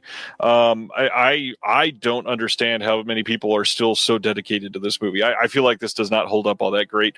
I definitely won't get the 4K. I've got the Blu-ray. That's enough for me. Yeah, The Breakfast Club. Most people have seen it. And no new extras because it's Criterion. Next, one that we talked about last month, House Party, coming on 4K and Blu-ray from Criterion on November 11th. And this one is a director's approved 4K and Blu-ray special edition. New 4K digital restoration supervised by the DP and approved by the writer-director. This is going to have a new audio commentary with Hudlin, new conversation between Hudlin, the producer Warrington Hudlin, and the film scholar Raquel Gates. New cast reunion featuring a bunch of the actors from the film. Stoked that they're doing that. We've got House Party from '83, the student short by Reginald Hudlin, on which the feature is based. And then we've got new cover by Gabe Tiberino, which I love this art here. And then we got an essay by the author Michael Harriot. Have you seen House Party? I have not, but when everybody got excited by it, I immediately watched the trailer. I love the Eraserhead reference from the trailer. I love the dancing. I'm definitely, just from everyone's reaction, it's just like, ooh, this is exciting. And yeah, I've never heard of it before, but I like that. It does sound like it has some really cool bonus features and new bonus features like reunion. I did not know about it before, but I'm definitely interested now from watching and just seeing everybody get excited about it. Yeah, when I stumbled across that YouTube video last month and posted the announcement for this, so many people were like, House Party is not coming on Criterion. I was like, just wait. And here it is. Exactly like I said. I'm so stoked that this is happening. I cannot believe that we're getting the original short that inspired this. I can't believe that, all these years later, it has been 35 years and Kid and Play are getting a Criterion release. Like, that is mind-blowing, and I love it, and it deserves all the attention. It is going to be just absolutely great. Can't wait to get this in November. I like that it's a new title too. Like, I know there's an importance to putting it out in 4K, but it's taken away some of like the new title. It's like, oh, it's just a new release of the same one they already have out. But I just like, this is one that we haven't seen in the collection yet, and those are the ones I personally, like I said, because I don't do 4K, I get more excited about the ones that have never been there. So yeah, this looks awesome. It's going to be a good one, and this is it'll be on sale in November when it comes out, so it'll be a day one for me. Next, one that ashamedly I've not seen yet, but has been on my watch list for. Have you seen Fitzcarraldo though? No. The movie that. No. Okay. November 11th, we're getting a 4K and Blu-ray release here of Burden of Dreams from '82. And yes, speaking of Fitzcarraldo, this is a documentary following Werner Herzog trying to complete one of the most ambitious and difficult films ever, Fitzcarraldo. As we have seen before in the previous release that came out on DVD, this includes things like Werner Herzog eats his shoe, one of the most famous bonus features of all time. We've got audio commentary with Les Blank. We've got interview with Herzog. All of these are older. There's a new subtitle translation, and then an essay by film scholar Paul Arthur and a book of excerpts from Blank's and Gosling's production journals. Tell me about Fitzcarraldo and why I desperately need Burden of Dreams, Rachel. Well, first you just need Fitzcarraldo. I wish it had been able to be like a double feature release. Like, I think Shout released it, so maybe there was a right thing. But I would have loved a double feature of the documentary and the movie. I love Werner Herzog. Greer's my favorite, but Fitzcarraldo is a close second.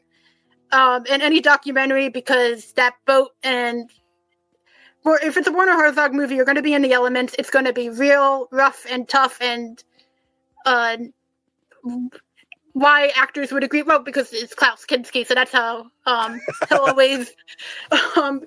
Most actors would not agree to do the kind of films that Werner Herzog did, and those really out in the elements and dangerous and probably not safe in any way. And what they do with that boat and how they make it move on land. And I don't think I've seen this documentary. Like, I've seen bonus features on Fitzcarraldo, which like I start mixing up in my head, but I don't think I've actually seen a documentary. But it's a great movie. Definitely prioritize watching the movie first. But and just hearing Werner Herzog talk whenever he does like appears on talk shows now, I will listen to him. I think he's just fascinating. He's like Werner Herzog and John Waters. If they do an interview, I will watch it because anything they say is gold. And so a documentary from that time on one of the craziest bonkers. How did they thrive making that movie? Yeah, it's a good time. And it's just, the whole time it doesn't feel real. Like, you would never see these movies today because they'd be CGI. They would not go to those locations, and they just did it. And it's ambitious. And I don't think that'll be happening again anytime soon on this level. I love that original line from you of you have to think, how did they make this movie? And the answer is because it's Klaus Kinski. That is the only reason somebody would make that decision. And because they together, there's a reason they're so tight. I mean, Warner Herzog's done other films, Klaus Kinski's, but they are so tightly associated together for a reason. The films they did as a team are memorable for all the great. Yeah, I would want that, and I like the cover. It makes him look like a hero pose. It's great. I need that one for sure. The other thing that we talked about last month is the return of the Eclipse series. And not only is it returning, it is upgrading to Blu-ray. So November 18th, we are getting a Blu-ray set of this Abbas Kiarostami early shorts and features covering from 1970 to 89. And there's a lot of things here. I could probably read through these really quickly. We got Bread in the Alley, A Break Time, Experience, The Traveler, Two Solutions for One Problem, Sokanai, Colors, A Wedding Suit, Tribute to Teachers, Solution Number One, First Case, Second Case, Toothache, Orderly or Disorderly, The Chorus, Fellow Citizen, First Graders, and Homework. And these are 2K restorations undertaken by MK2 in collaboration with Rich Ravada. You've all heard that name before. We've also got an essay by Ashan Kusbakht that is in this release. Again, Eclipse is something that people that have been diehard Criterion fans for a long time, they know what panache is held in that line.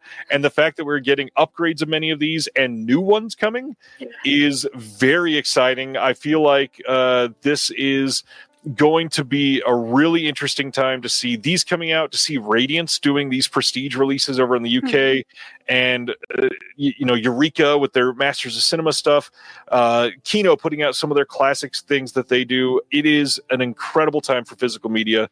Are you excited about this one? Extremely. I will say I'm not very familiar with Kiarostami's work, but just in general, the Eclipse line coming back is fantastic. I know they already said Lubitsch's musicals, which I have the DVD ones, but I would probably upgrade that because I love Miriam Hopkins and Lubitsch, and I'm really hoping the Key Kaurismäki one, which was originally his Matchbook Girl films, I'm hoping that will get upgraded.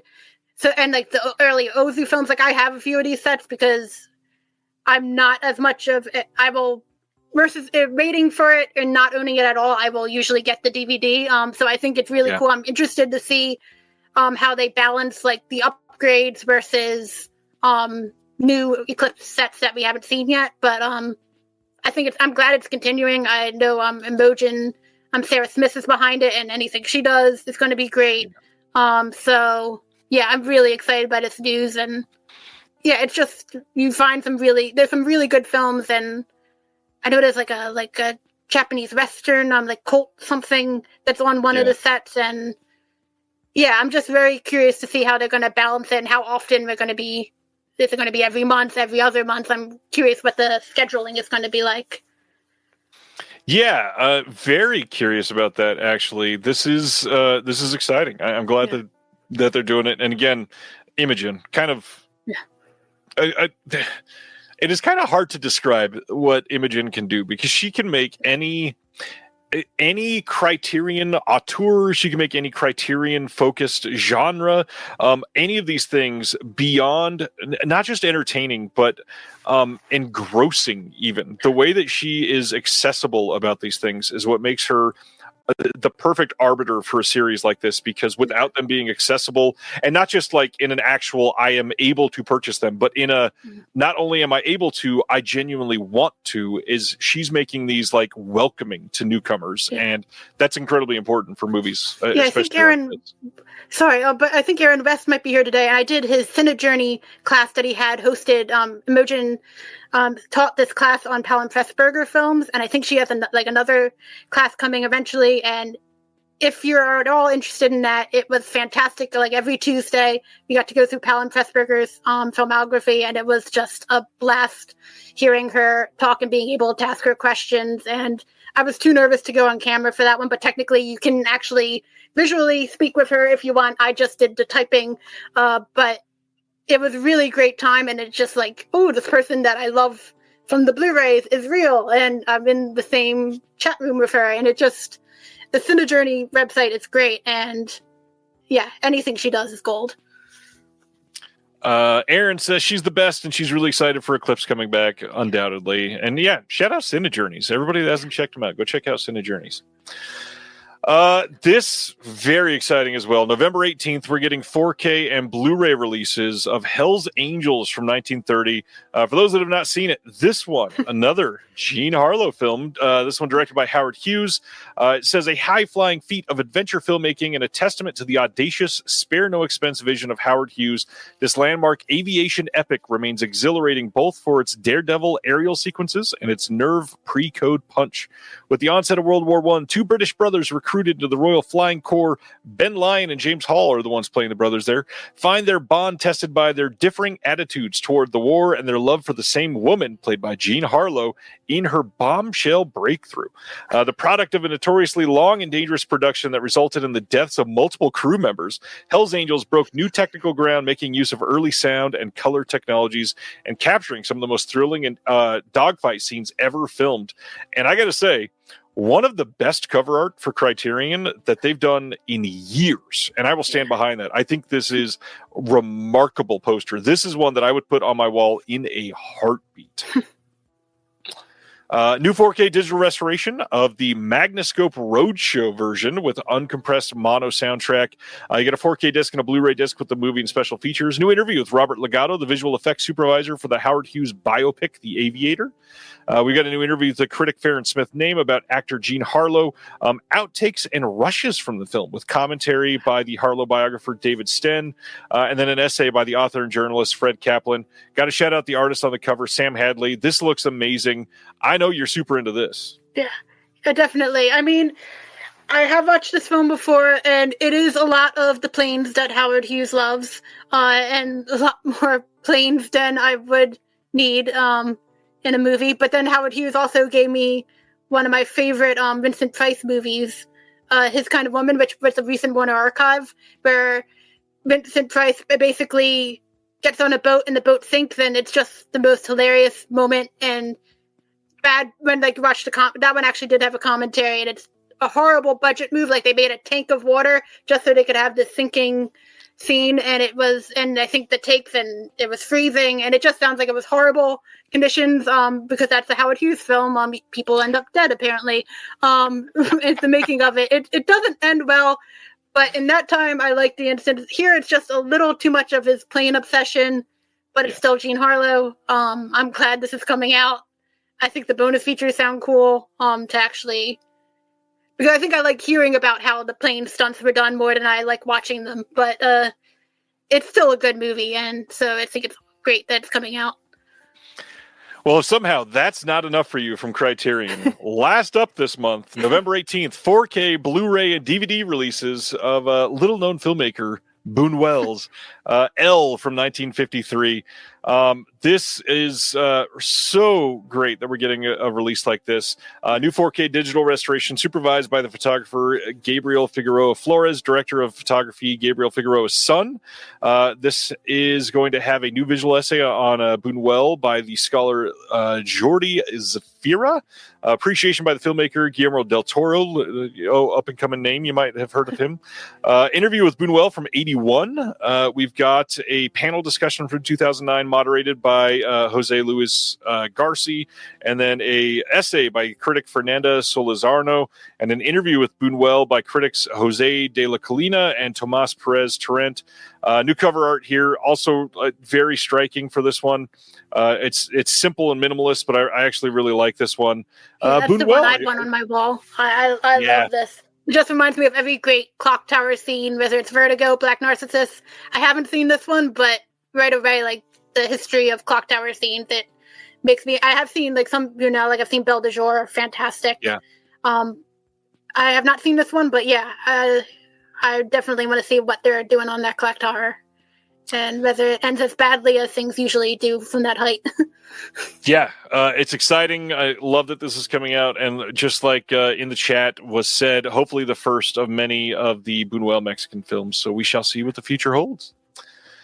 Next up, we don't talk a lot about the premium releases because a lot of times we don't find out until after they're sold out. But this one is actually going up for sale tomorrow. So coming on December 1st, we get a 4K Steelbook coming in the UK and available to pre-order tomorrow, Friday, August 22nd at 8 p.m. BST from Astro Creations. That is 2018's Annihilation. These are one-click sets, or you can get the single Steelbooks, which one clicks are kind of crazy. If you love this movie, you go in and get 3 versions of the exact same disc in 3 different steelbooks. Wild. Some good art. Annihilation is a movie that can lead to some very surreal imagery, so I'm glad that they got some good art on these.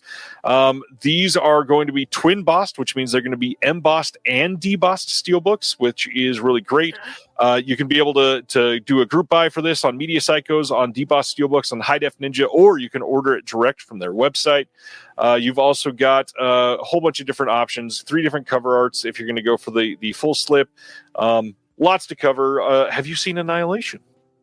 I have not seen it. This is the Alex Garland film starring Natalie Portman and Jennifer Jason Leigh. Okay, now it's ringing the bell. It's an interesting movie. It's one of the better Alex Garland films, in my opinion. Okay. But yeah, this is for the crazies. Like if this is one of your favorite movies of all time, that's when you consider something like this. Otherwise, this is a whole lot of a whole lot of money for not a whole lot of movie, and it gets very expensive, very. All right.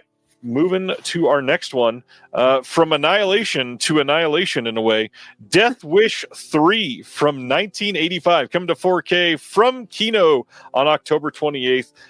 They got a brand new 4K Dolby Vision Master from this one, and a new commentary by Steve Mitchell and Nathaniel Thompson. Love that they're doing that. They've got the alternate ending, also brand newly restored and in HDR and SDR. They've also got commentary by Steve Mitchell and Nathaniel Thompson on that one. Check out Death Wish 3 if you somehow have never done it. I have not, but neither have I. Now, okay, with the Death Wish series, do you have to watch them in order? Like, I know this is like they're doing specifically 3. Like, do you have to see 1 and 2 first, or? It probably holds up some, but it'll probably help a little bit that way. But from what I've been told, this is a bit of a descent into madness if you go into order, just because of him aging through all of these and the way that his character changes through all of these. So yeah, when I watch all of them, I'm going to watch them all in order. That's for sure. Yeah, I didn't know if there was continuity, consistency, if it was just the title that they kept repeating But yeah, okay. I know it's one. Like Gary said, he says, "I love how silly they get." So basically, it's a descent into silliness for sure. All right, so that's Death Wish 3. Next up, For Whom the Bell Tolls from 1943, coming on Blu-ray from Kino on October 28th. This is a Gary Cooper and Ingrid Bergman film. This is going to have a new HD master from a 4K scan of the UCLA film elements. We've also got the Roadshow version on here, and then a new audio commentary by David Del Valle and Dan Marino. Not that Dan Marino, but the other one. For Whom the Bell Tolls. Have you seen this one? I have not. I'm not a big Hemingway fan, which doesn't mean the movie can't be good. But just as an English major, me and Hemingway did not get along. But I would be interested. Overall, I find films adapted from Hemingway books are not my favorite. But I also like David Del Valle. He was recently on a Kino release of Sylvia Sidney films, and that was fantastic. So I know the commentary will be good. But yeah, not immediately, just from my English major grudge against Hemingway, not an immediate sell, but it looks like a good release of it. Yeah, glad to see that coming out. Next up, November 4th, one that is exciting to me for sure. Classic Flicks and Cartoon Logic are teaming up to put out Aesop's Fables, the 1920s Volume 1. This was a Kickstarter or Indiegogo sort of release that was fundraised for a while ago.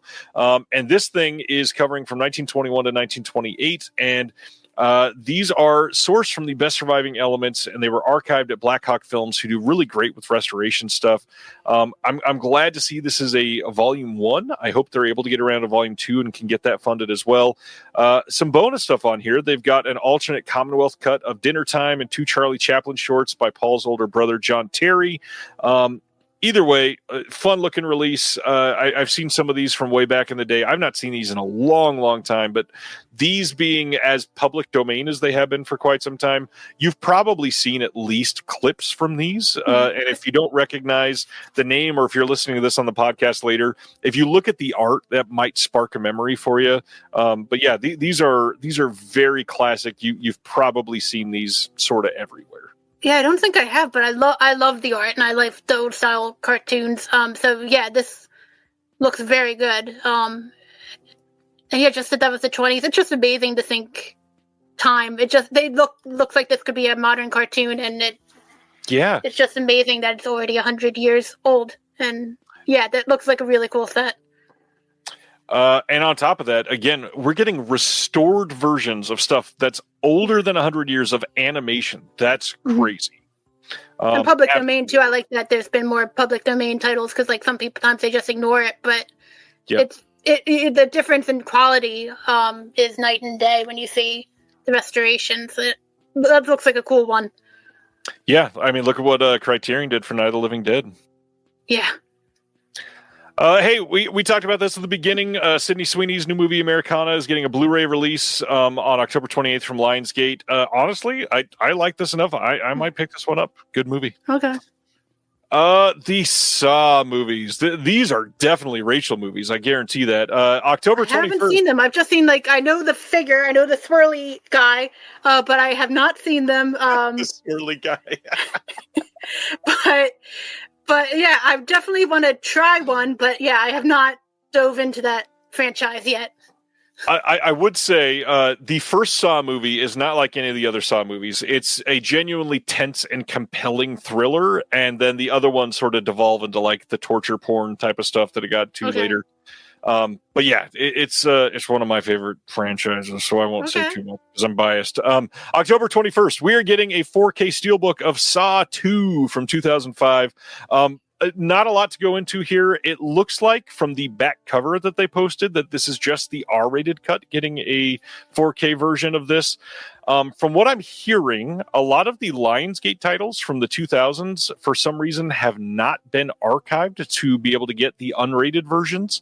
So for many of these, you're only going to be able to get the 4K of this because they're not going to take the time to go cut from a DVD and intercut that into the 4K scan of the OCN, because these aren't just like adding in deleted scenes. There's like 75 plus edits on some of these movies, and that is a lot of time and energy that a studio just isn't willing to do.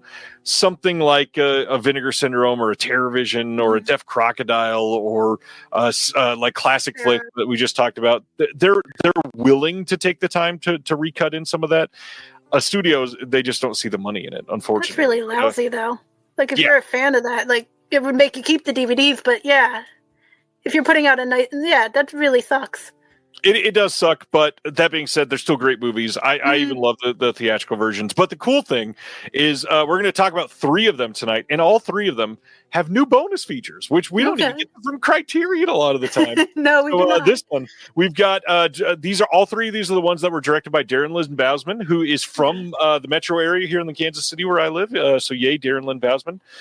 We got him speaking on looking back on these films. We've got Tobin Bell in a new interview on Saw 2, and then Establishing Shot with Darren Lynn Bousman and the theatrical trailer on here.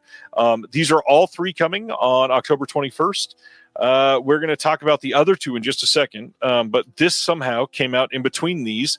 Well Go USA is putting out an Amazon exclusive Blu-ray and DVD of The Last Ronin from 2024. I don't think there's any extras on this. It sucks that it's an Amazon exclusive. I've heard this is okay, but let's get back to Saw again, because Saw 3 is also coming out, and again, 3 new extras. We've got Making Your Own Choices, Darren Lynn Bousman looking back. We've got Tobin Bell speaking on it, and then the trailer is available on here. And then Saw 4, same thing. We're getting a brand new steelbook on that same day. Darren Lynn Bousman looking back, an interview with Tobin Bell, and the trailer. So yeah, really cool that all three of these are getting a release on the same day. I've had a lot of people ask, does this mean we're going to get a box set of all of them on 4K? Sadly, probably not, because many of the like the later Saw films, they're going to look terrible in 4K with their cheap CGI that they were forced to use. They're still good movies, and I like them, but I highly doubt that you're going to get a 4K of Saw 7 anytime soon. How many Saw movies are there at this point? I believe there are 10. Okay. 10 or maybe it's even 11, because we had Spiral from the Book of Saw, which is the Chris Rock one. So yeah, I can't remember if there are 10 or 11. They're all worth watching. One of my favorites is Saw 6. It is the one that is basically a satire lampooning the U.S. healthcare system and how shitty it is, which I've had to face this week on behalf of my wife and kids. So yeah, it is really great. Sibner says there are 11 Saw films. So yeah, the Saw X. Did not realize there were that many. It's a ton. They were releasing them every year for like 7 years in a row. It was crazy. 10 mainline films, and then we got Spiral from the Book of Saw. Next, a film that I had not heard of until this announcement. September 29th, over in the UK, we are getting from Kaleidoscope. They are putting out The Man in the White Van on Blu-ray. This is from 2024 with Sean Astin and Ollie Larder from Final Destination and Heroes. Nothing else on this disc but the film, but looking up reviews, it sounds kind of decent. It's supposed to be tense and a good little thriller. Yeah, it's the 70s set. Yeah, I like that. Yeah. Next up from this year, Pete Davidson in The Home. We're going to be talking about this one in a few minutes, so I'm going to just go real quickly on this one. Lionsgate is putting out a wide Blu-ray release of this on September 23rd, and we'll come back to that more in a moment. But first, woke up to the exciting news for those that have not picked up any of the previous three releases.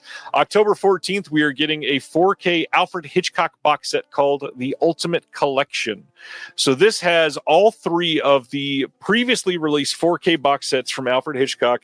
And then on top of that, they also added in North by Northwest. So if you have all three of those box sets, this should not be compelling in any way unless you're in desperate need to save a tiny bit of space on your shelf.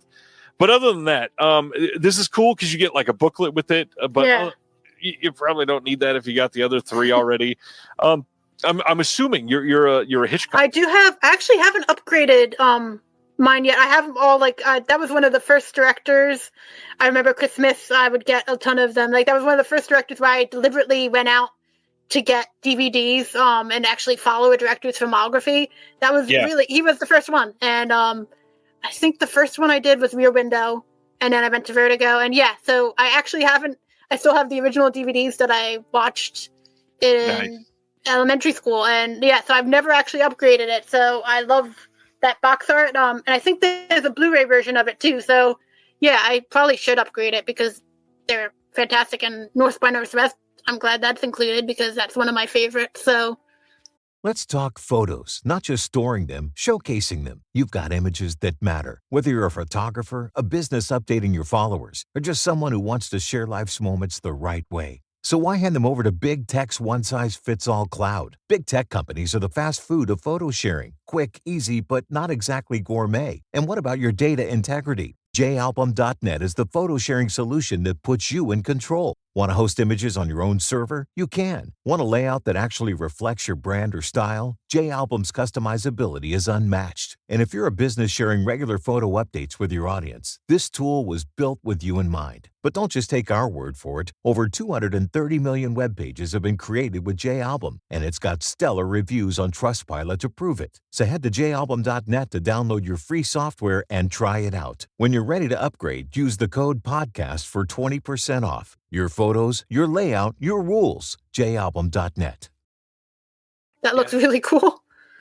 The big thing about Hitchcock is he is such a beloved director that he has gotten so many beautiful releases throughout the years. It's kind of hard to get excited about every new one. When they've all kind of just been very compelling. I love these movies, obviously. Love him as a director. The release, I expected it to be much more expensive. I just sent this in the chat because somebody had asked. This whole thing, which is it's crazy because you're getting, was it 15 films on 4K and brand new on release date from Groove. This is $125. That is very cheap for 15 4K discs. Yeah. Yeah, it's really like, if you already have them, you don't need it. But if you haven't, it's the perfect collection. Yeah, absolutely. Not a bad price at all. No. Speaking of re-release city, the Lord of the Rings, already got that one. King, getting its standalone 4K steelbook in let's see, October 14th, coming from Warner Brothers. This is the same 4K as before, same steelbook as before, just not stuck in the box set. So if you wanted this one by itself, there you go. This one's been talked about to death, so we're done talking about that one.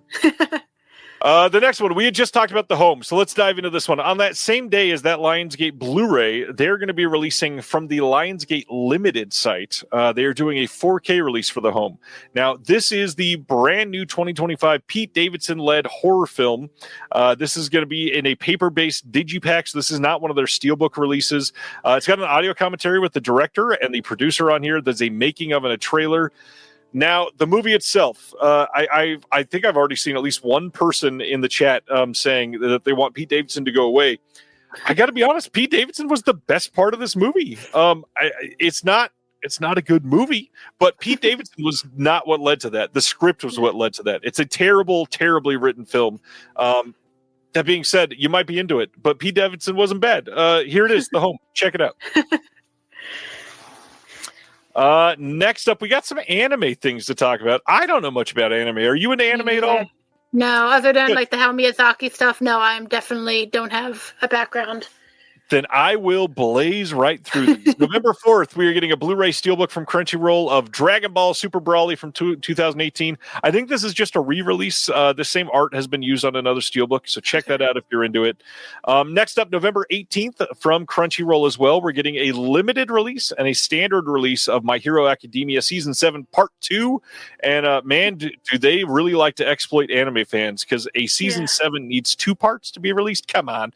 And just this Part 2 is like $80. It's kind of crazy. So that's that one. Let's get into some of these Warner Archive releases, though. October 14th, we are getting a bunch of collections. This first one, Betty Davis. This is covering from 1938 to 1940, when she was a very busy lady. We get The Letter, Dark Victory, Jezebel, and The Private Lives of Elizabeth and Essex. Tell me about Betty Davis there, Rachel. This is a really good collection, and I'm super excited because I've been wanting to get Jezebel, and now this is the perfect excuse. Jezebel's my favorite in this set. There's a scene in that where basically, it's Betty Davis, and she wears the wrong colored dress to an event. It's also Henry Fonda, and it's the most iconic scene. There's always that one scene in a Betty Davis movie, like with The Letter, it's the opening scene where she comes out with a gun right away, and like before the movie even starts, it just like gets into action mode. The Letter's the only one I have. Private Lives of Elizabeth and Essex is a really good one. It's not like one of the stuffy period dramas. It's really good. It's her, Errol Flynn. Yeah, that one's fantastic. And the only one I haven't seen at all is Dark Victory, but I'm definitely picking this up because, like I said, I was just so happy. I've been wanting to get Jezebel. It's been on my list forever, and now it's like, excuse, I'm getting this. Nice. Yeah, this is a good, like I said, I don't know Dark Victory, but the other 3 alone, it's a good set, especially if you don't have any of these. Yeah, and that's probably should say for these collections, because I know a lot of people over the years have become, we'll say, trepidatious about film collections like this. Mm-hmm. Warner Archive is not about you being worried. So these releases, these are the exact same discs as the single releases. They're not including anything new necessarily, but these are great starter packs if you don't have any of them. Yeah, it does get a little dicey. Like if you've got 2 of them, this might be a good buy still because of the price. So we'll get into that in just a second. But you don't have to worry. Like they're not putting all 4 of these on one disc or anything. These are the exact same authored discs that were done previously as standalone discs. So this is a full 4-disc set. You got nothing to worry about there. The big draw here is this is going to be pretty cheap. When this comes out on pre-order, this is probably only going to be like $32. And for 4 highly acclaimed films starring Betty frickin' Davis, that is incredible for like good restorations, for good not compressed discs. You're going to be quite happy with that. And when we start talking about some of these other ones, it's a lot of the same. You're going to be getting a lot of discs for a lot of really great films, and it's hard to argue with. The only part that sucks is if you've already got some or even one of these movies, you're like, well, damn it, like I got to buy the same movie. Just gift it to a friend. And yes, Craig, these are full releases. I know you love that phrase. I'm going to use that every time now. Full releases, full release. Here we go. Next up, 6 film collection of the great Judy Garland. And God, some big time movies in this one. We've got Strike Up the Band, Girl Crazy, Meet Me in St. Louis, In the Good Old Summertime, Summer Stock, and this little heard of movie called A Star Is Born. Are you a Judy Garland fan? Yeah, it's my mom's favorite actress. I'm definitely a fan. And I think the unsung film, like, of course, there are, like, the classics. A Star Is Born and Meet Me in St. Louis are probably the strongest films of it. Summer Stock isn't the best movie, but has some of the most iconic music numbers. So, like, you can't skip it because it has Come On, Get Happy, which they put on the cover because, like, it's not a great plot, but the music numbers are great. But to me, the unsung one is Girl Crazy, which I only recently saw, and it's this great music number. I don't remember what it's called, but where like they do this like whole country song, and like there's this choreography where they lean, and I think that's the one, the unsung one. A lot of the Mickey Rooney and Judy Garland ones aren't always the strongest. I know one of them has blackface in it, so there are some flaws, but that one is the one that I don't think, like, people might already own the others. And like I said, you said if you already own them, and I have a good amount, so this one probably isn't worth it. I just need to get Girl Crazy on as a standalone one day. But that one is, I think, the one that no one's going to be talking about, but that's my favorite on this set. Well, actually, Meet Me in St. Louis is a classic. It's like sometimes it gets talked about so much that you forget, well, yeah, there's a reason for it. Yeah, but this is a good collection, especially if you don't have it. I think this is the one that gets me the most, what I was just talking about, where you already have some. I think I already have 3 of these, and I've wanted the other 3, and now it's like, well, gosh dang it, like, this is still the perfect way to do these, and this is probably going to come out at, I don't know, like $45-50, and that's a great deal, but like for you, if you're only missing one of these, perhaps somebody's going to buy this and sell that one disc that you need, and maybe that price will be cheaper, so that's great, but gosh, it does suck when you've got some of them, because this is one I would love to own. If the Pirate was on this, I wouldn't have been able to resist it, because that's one I've been wanting to upgrade, and I love the Pirate. But I think that's really the only one I need. And like, I don't have Strike Up a Band, but I probably don't need that one. But yeah, I'll probably just get Girl Crazy on its own, but it's still a good set. This comment is so perfect. Gary says, clang, clang, clang, went my interest. Oh, perfect. Man. Big Disc says, A Star Is Born is one of the greatest movies ever made, in my opinion. I can watch it forever, as you should. As you should. We got more of these coming. First, we've got, a really great 6-film set here. This, again, same day. All of these are coming on October 14th. This is the Hollywood Legends of Horror collection. And this has The Devil Doll, Dr. X, Mad Love, Mark of the Vampire, The Mask of Fu Manchu, and The Return of Dr. X, which is not a sequel to Dr. X. It's a very different thing. Great set. Any of these that you want to shout out or highlight? Yeah, I have 5 of the 6 I will not be getting. The only one I don't have is the Fu Manchu one. But that's probably the least of these. Yeah, exactly. I'm not getting it just for that one. But yeah, I haven't watched The Return of Dr. X. I'm saving that for October. But I do have it. Mad Love, Peter Lorre, fantastic. If you're a John Huston fan, and like Under Volcanoes coming out on Blu-ray soon, it's referenced a lot in that, so it's a fun double feature. Dr. X is probably my favorite on the set. It's like one of the first 2-strip Technicolor film. It's fantastic, and that's with Lee Tracy too, who I adore.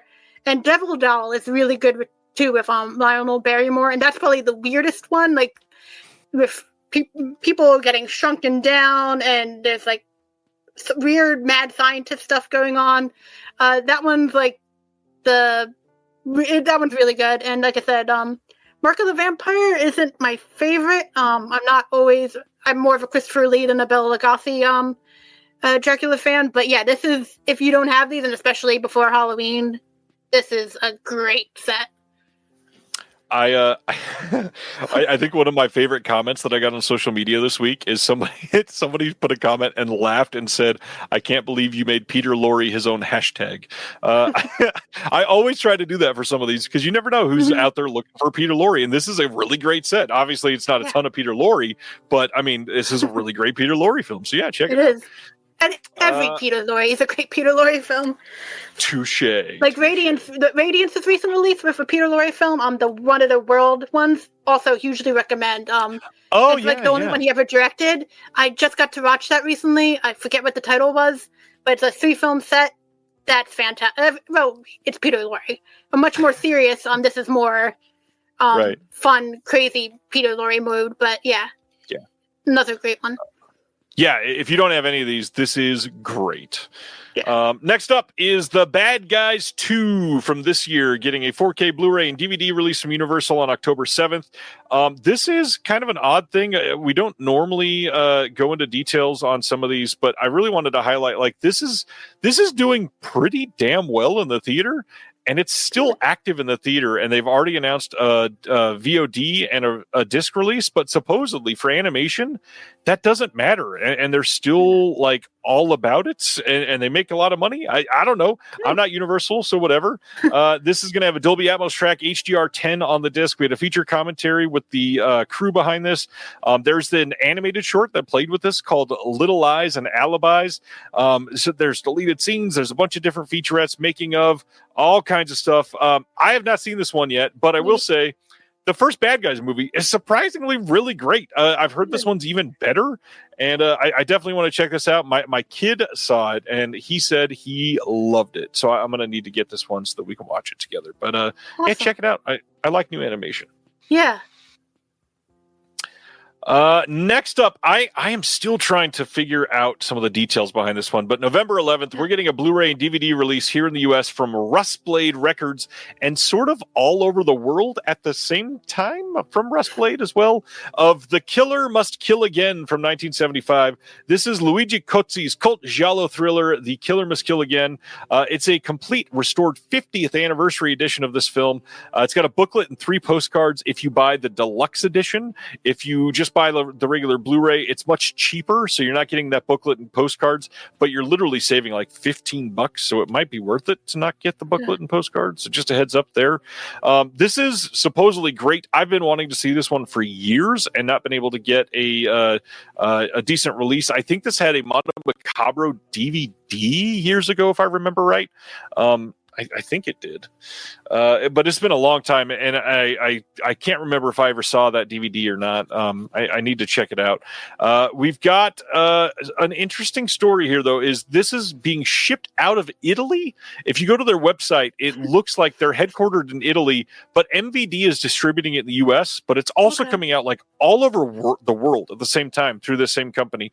So they got to have worldwide rights, and I don't know much else behind it. But if you look on their website, they've got like everything Luigi Cozzi. So I'm kind of wondering, is he associated with this label? He still does stuff. He might he might be associated with the label. He's in Italy. It's possible that he's got it. Yeah. Jim is asking, is this a reputable label? From what I can tell, yes. They're distributing through MVD, so they are a real thing.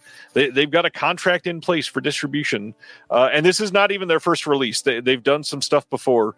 So, yeah, check it out. I'm curious about this one. What about Giallo? Are you into Giallo stuff? I do like some. I like the Dario Argento, Tenebrae, Suspiria. Yeah. I haven't seen this one. I know George Hilton is in some of the great ones. I liked him in a Western, Massacre Time from the Arrow one. That's one of the spaghetti Western. So that name immediately stood out, and I know he's done some of the great giallos. So yeah, I would be interested in it, but I don't know anything about Luigi Cozzi or anything. But it looks interesting anyway. Yeah, sure does. Next up, some more anime. November 25th, we're getting a Blu-ray steelbook from Crunchyroll of Attack on Titan, the complete final season. Check that out. You can pre-order it now. A music release. We've got September 26th, a Blu-ray and 4 CD box set coming of Whitesnake Forevermore.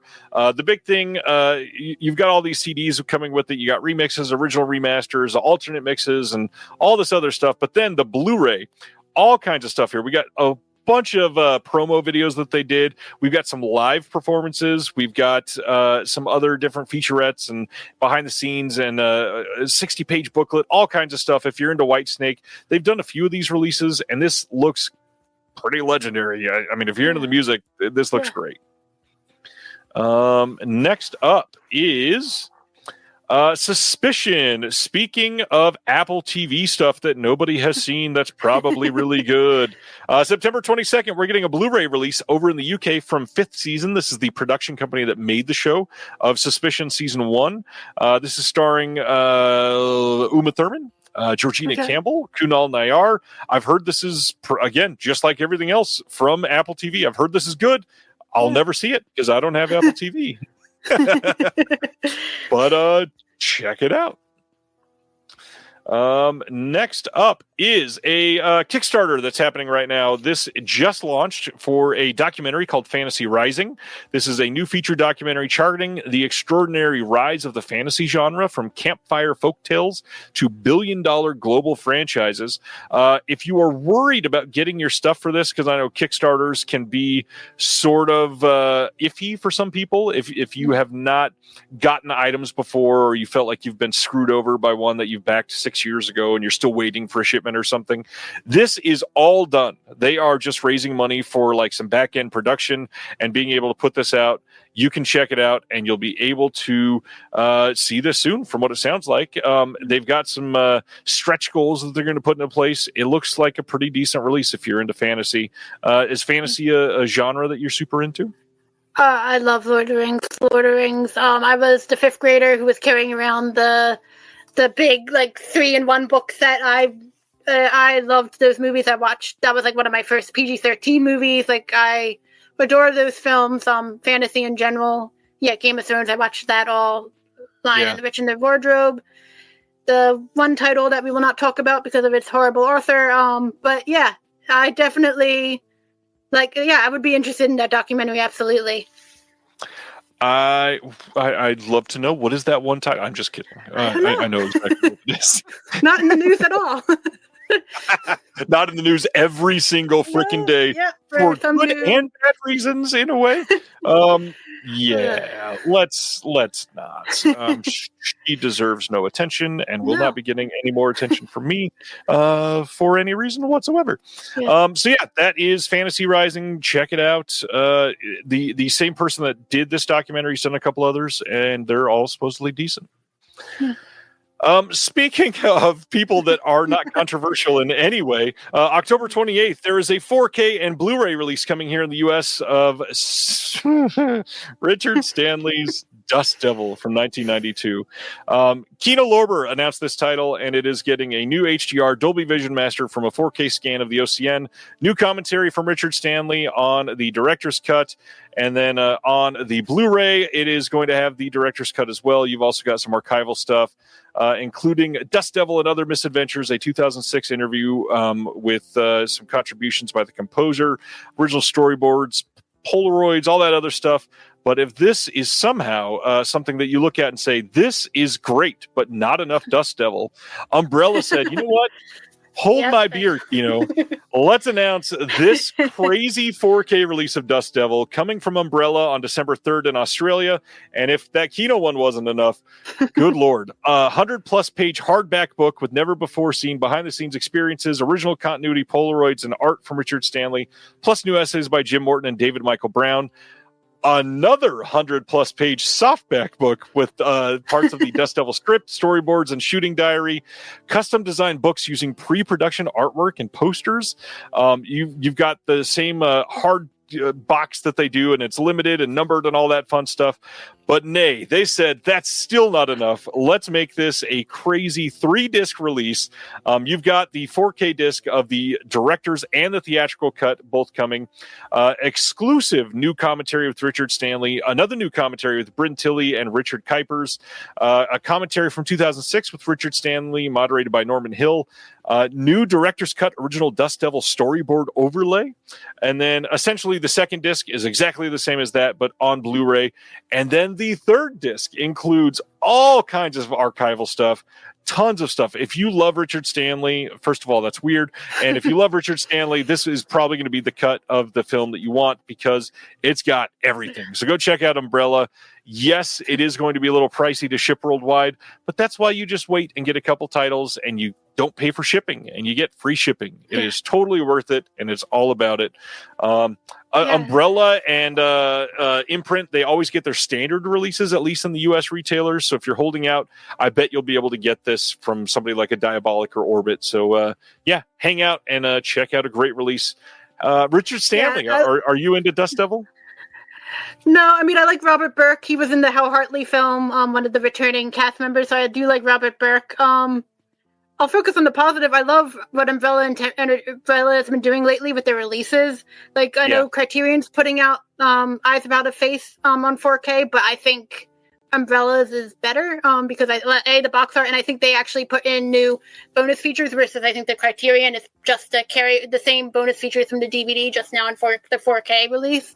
So I just love that they really embraced like these box what they're called, the outside box. Yes, okay, from Umbrella. Yeah, I want that release. The Criterion one, of course, is the easier one to get, but that had, I think, more video essays. I like what they did with it more. But I love that they're getting into that game. Like, all their releases now are just beautiful, and I like that they're doing the booklet essays more. Will not be getting this one, but I like the spirit of what the company's doing, just not this one. Richard Stanley. And he's the direct involvement in the release too makes me also like, no. Yeah, I get it. Let's not get into it, but let's get into Indicator putting out Columbia Noir number 7. Number 7, dear God. This is coming on November 17th on Blu-ray, only in the UK. This is a UK only release. This is going to include A Prize of Gold, The Last Man to Hang, Wicked as They Come, Spin a Dark Web, The Long Haul, and Fortune is a Woman. Across the 6 films in this box set, you're going to find all kinds of great sounding stories. But what about this are you excited about? Yeah, the only one I've seen on it is The Long Haul, which I think that's supposed to be Diana Dors on the cover, and so that's the only one I've seen. That's like in the same genre. If you like, They Drove All Night, which won an archive release recently, or all the trucker movies that show what a shitty job that is, and also there's a Stanley Baker one that's really good. Hell Drivers. All the titles make the job sound really fun. That one I think is one of the weaker ones. Overall, I find those movies great. The one I'm most excited about is Prize of Gold because I'm a huge Richard Widmark fan. I think it's an army film, so I prefer him in very in villain mode or noirs like Night in the City is probably my favorite. But I've never heard of that Richard Widmark before, so that's the one that I'm most excited about. And all the others besides The Long Haul I'm not familiar with, but that's what makes it exciting. And plus their box sets are amazing. And if you only want one later, at least you know they're going to get released once it sells out on standalone. So if there's only one title you want, I like that you don't even have to worry. Well, like with Imprint, like sometimes they re-release it in the standard edition and sometimes they don't. It's like that up in the air. But with Indicator, you can wait if you want, but their box sets are beautiful. Great packaging. Ship's always great. Yeah. So this is a great set. On top of that, the main thing I always champion about Indicator is their extras. And we talked about this at the beginning, about this release specifically, but there are multiple commentaries on here for most of the movies. There are interviews, and it's really interesting to see, because of like the BFI and a couple of the other organizations over in the UK that are all about archiving like audio interviews and video recorded interviews from the last 30 years that they've done for TV or for special events. There are a wealth of things that when you put out a release like this, you can just go into their archives and look up a filmmaker and say, oh, there's these 9 things. Let's grab these 3 to put on the disc because that's what we have room for. Or, let's get something for every single filmmaker that's associated with this. So you're getting interviews from 2008, 93, 91, new features that they're working on as well. There are conversations, there are short films, there are all kinds of stuff that there's so much, it literally would not even fit in this Instagram post because of the freaking character count requirement. But on top of all that, 120-page book with new essays. Like, if you love these type of movies, these indicator box sets are legendary because they're really well curated, really well put together. Yeah, just as a nitpick, I wish with like the BHP interviews, they're usually audio only, and they'll play it over the feature, even though it has nothing to do with the feature. And sometimes I wish, like, even if it's just a photo collage or just a standalone image, just because it just like gets confusing. Like, okay, how long is the actual interview? Sometimes the clash of the image not matching what's being talked about. I think it's great that they're included, and if that's the only way they can be included, of course, go for it. But I wish sometimes they would just, even if it's just one image the whole time while they're talking.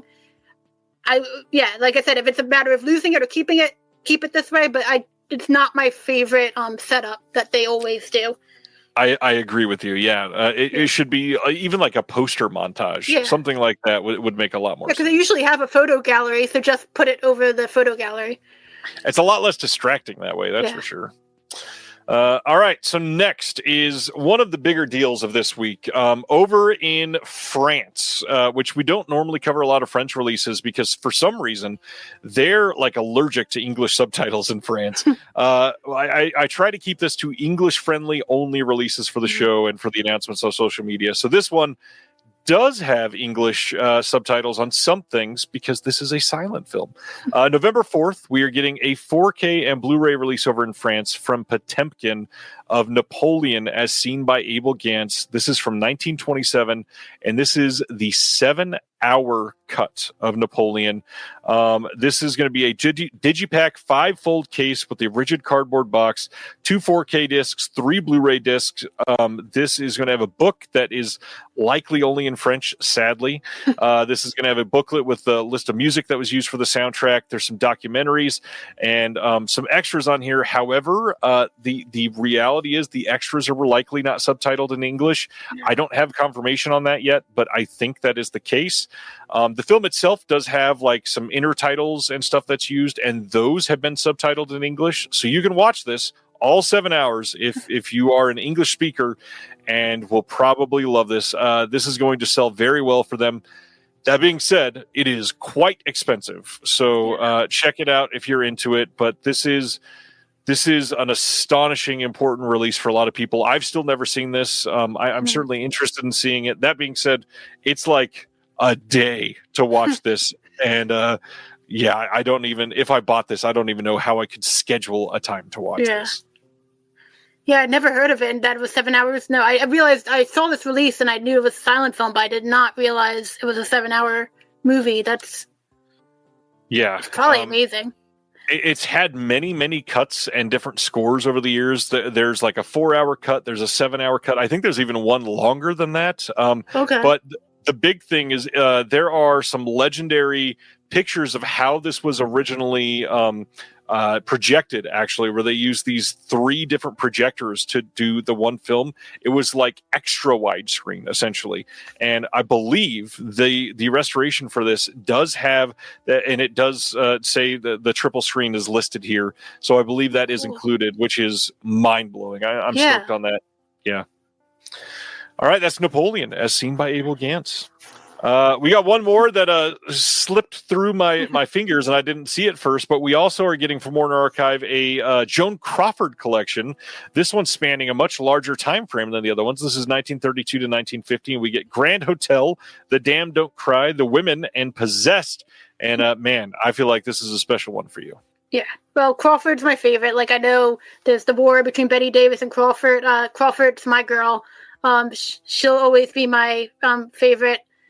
This is kind of an odd set, like, versus the Betty Davis one was, like, those are all for, and I mean, these are, Right. if you don't own them, like the Betty Davis one was a sure thing. These are not like the quintessential Crawford movies. I mean, The Woman is a great movie, but it's great because it's an ensemble cast. Same with Grand Hotel. Like, I feel like that's more, actually, I think Crawford is the best character in Grand Hotel, but it's most famous for I Want to Be Alone with Garbo. So it's just a kind of an odd collection. I know I've seen The Damned Don't Cry. I don't specifically remember it. I mean, the one that actually is really good is Possessed, which it's confusing because there are two Possessed that Joan Crawford did. They have nothing to do with each other, but that one's actually really good. Again, I don't remember the exact details, but yeah, it's more of a, I mean, Grand Hotel and The Women are huge movies, but just under the title Joan Crawford set, it's not, to me, the quintessential title, so this is not as good a mix as the Betty Davis one was. But still good movies, and if you don't have any of them, especially still a great Possessed. pickup. That's the one that I feel like is the one that's the most unfamous is Damn Don't Cry. But Possessed is really good, and it is. I'm not always a Rand Heflin fan, but that was it's a good one. And again, I don't remember the details. Yeah, none of these are the ones that I would name as her best, but you should see Grand Hotel. You should see The Women. It's just not specifically Crawford. Right. Which makes total sense. I'm sure they just had to get these out for some reason, and here it is. You can get all of them in one fairly inexpensive collection, which is great. Yeah. All right, we got about a handful left to cover tonight. Nobody 2, we talked about this one early in the show. There's a Walmart exclusive 4K steelbook coming. You can pre-order this now. Decent movie. Sharon Stone is in it. RZA's still in it. Christopher Lloyd's in it. Good time. Check it out. More music. Peter Gabriel, Taking the Pulse, coming out on Blu-ray from Mercury Studios on October 10th. You can check out the track listing here. Just reading the story behind this one. This one is interesting. If you're a Peter Gabriel fan, you probably know all about it. But I do. I like him. I mean, if you're a fan of The Americans, his music got played all the time on the TV show The Americans. So yeah, I do like Peter Gabriel. Do I want to watch a movie? Possibly not, but I do like his music. I get that. Speak No Evil, the James McAvoy starring film from 2024, the U.S. remake, is coming on a 4K steelbook over in the UK from Universal Pictures. It's got all the bonus features that we've been seeing passed around for this movie. I do like the look of the steelbook. That being said, didn't love the movie. It's decent. Okay. James McAvoy's crazy in it. But I still prefer the original, and we still need an English-friendly Blu-ray release of it. Dang it. Come on, give it to us. Yeah. Next up, Severance. Not the show, the film Severance from 2006, getting a 4K release from Icon Film Distribution. This is coming over in the UK on October 20th. Have you seen this movie? I've not seen this movie. No, I haven't. Never actually, other than the TV show, but not really. I've heard this one's good. This is directed by Christopher Smith, and I believe this also got an Umbrella release, but only on Blu-ray. And this has 3.5 hours of bonus features. You got new interviews on here as well that are not on the Umbrella release. You got art cards and all kinds of stuff. Looks like a good release of a movie I need to see. I've heard this one is good. Yeah. Next up, New Wave Video, the newest boutique label out of Australia, already announcing their third spine. This one is interesting because we don't have a release date on it. They just wanted to keep the hype going on their stuff. This is coming on Blu-ray in late 2025 or 2026, early in the year. We don't know when. It'll be later this year or early next year. This is how do you... Let's see. What words do I use here to not get banned on everything? This is a hentai film, anime porn, essentially, called Oratsukidoji, The Perfect Collection. This is going to have all kinds of stuff that is on the Discotheque releases. The first volume came out last year. The rest of it is coming later this year from Discotheque.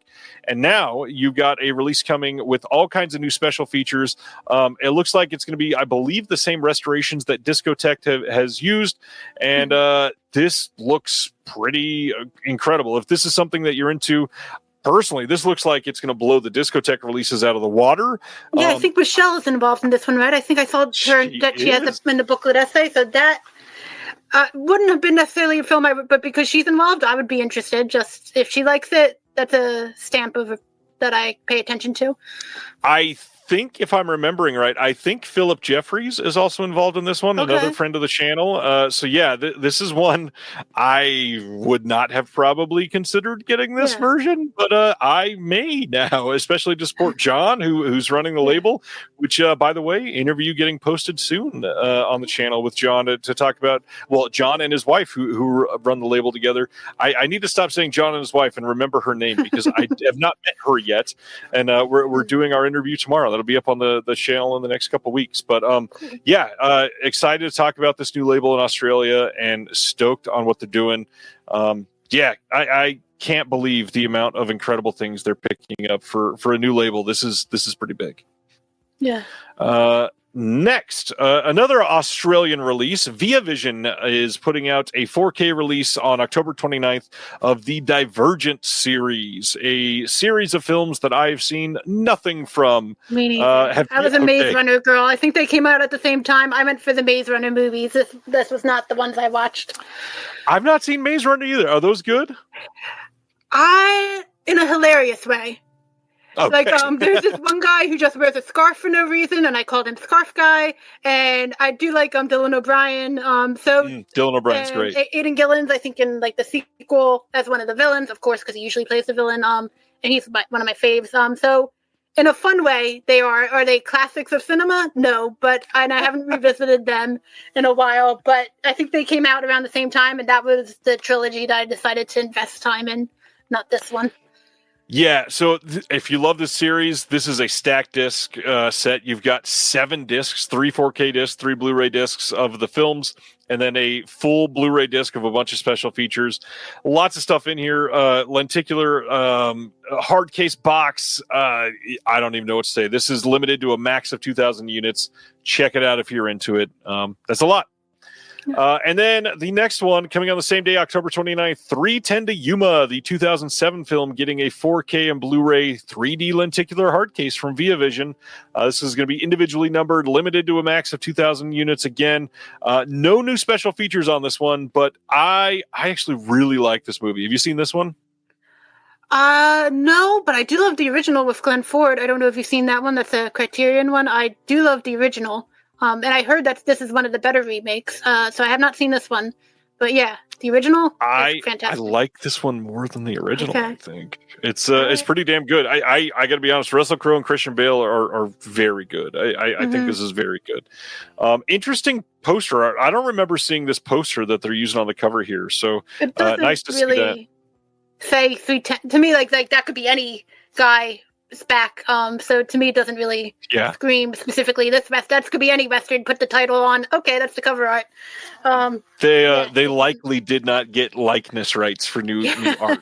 That's why they had to go with that. Yeah. I think this is the last thing. Yeah, this is the last post to talk about tonight. And this is not a physical media release, but this is a very selfish post for me and the Kansas City area. My favorite movie theater in the area is Screenland Armor, who they've gotten a name for themselves. They host Panic Fest every year. They're doing something incredibly interesting and really cool, and they're doing a little bit of a fundraiser for it. I just wanted to highlight this because, man, they could use some help because this is so exciting. They are announcing that they're trying to do what they can to bring back 35 millimeter and 70 millimeter film projection here in Kansas City. I've not heard of many theaters saying it's 2025. Let's bring film to the theater. And I love that they're doing it. It is quite expensive to do this. It is literally around $100,000 to retrofit that in for everything. It is intense that they're willing to do that, but to earn the money for this, they're offering people perks like cheaper tickets. If you're going to be here, they are offering discounts like snacks and all that stuff, gift cards, but some other really fun things like Film 101. They are teaching film classes. They are working to focus on things that people remotely can also benefit in. So check out the website. It is screenland.com/film. And there might be some ways for you to donate there. But the other side of that right now, there is a lot of stuff going on here, and I'm not going to get into like local politics much because this affected me in the last year quite drastically. But they are fighting right now for a property tax increase. Their tax assessment by the county brought back an increase of 409% to what they owed in property taxes since 2020. And the county is like, yeah, screw you. It's legitimate. So they are going all the way up to the state tax commission to fight that. It is crazy what is happening, but they just wanted to throw out there that they're facing a lot of things from all kinds of different angles. And if you feel so inclined, they could really use the support.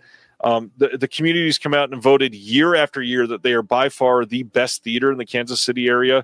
And if you're local, if you are ever going to be in the area, or if you just want to support a theater that is small, indie, and going back to film, this is a really great way to do it.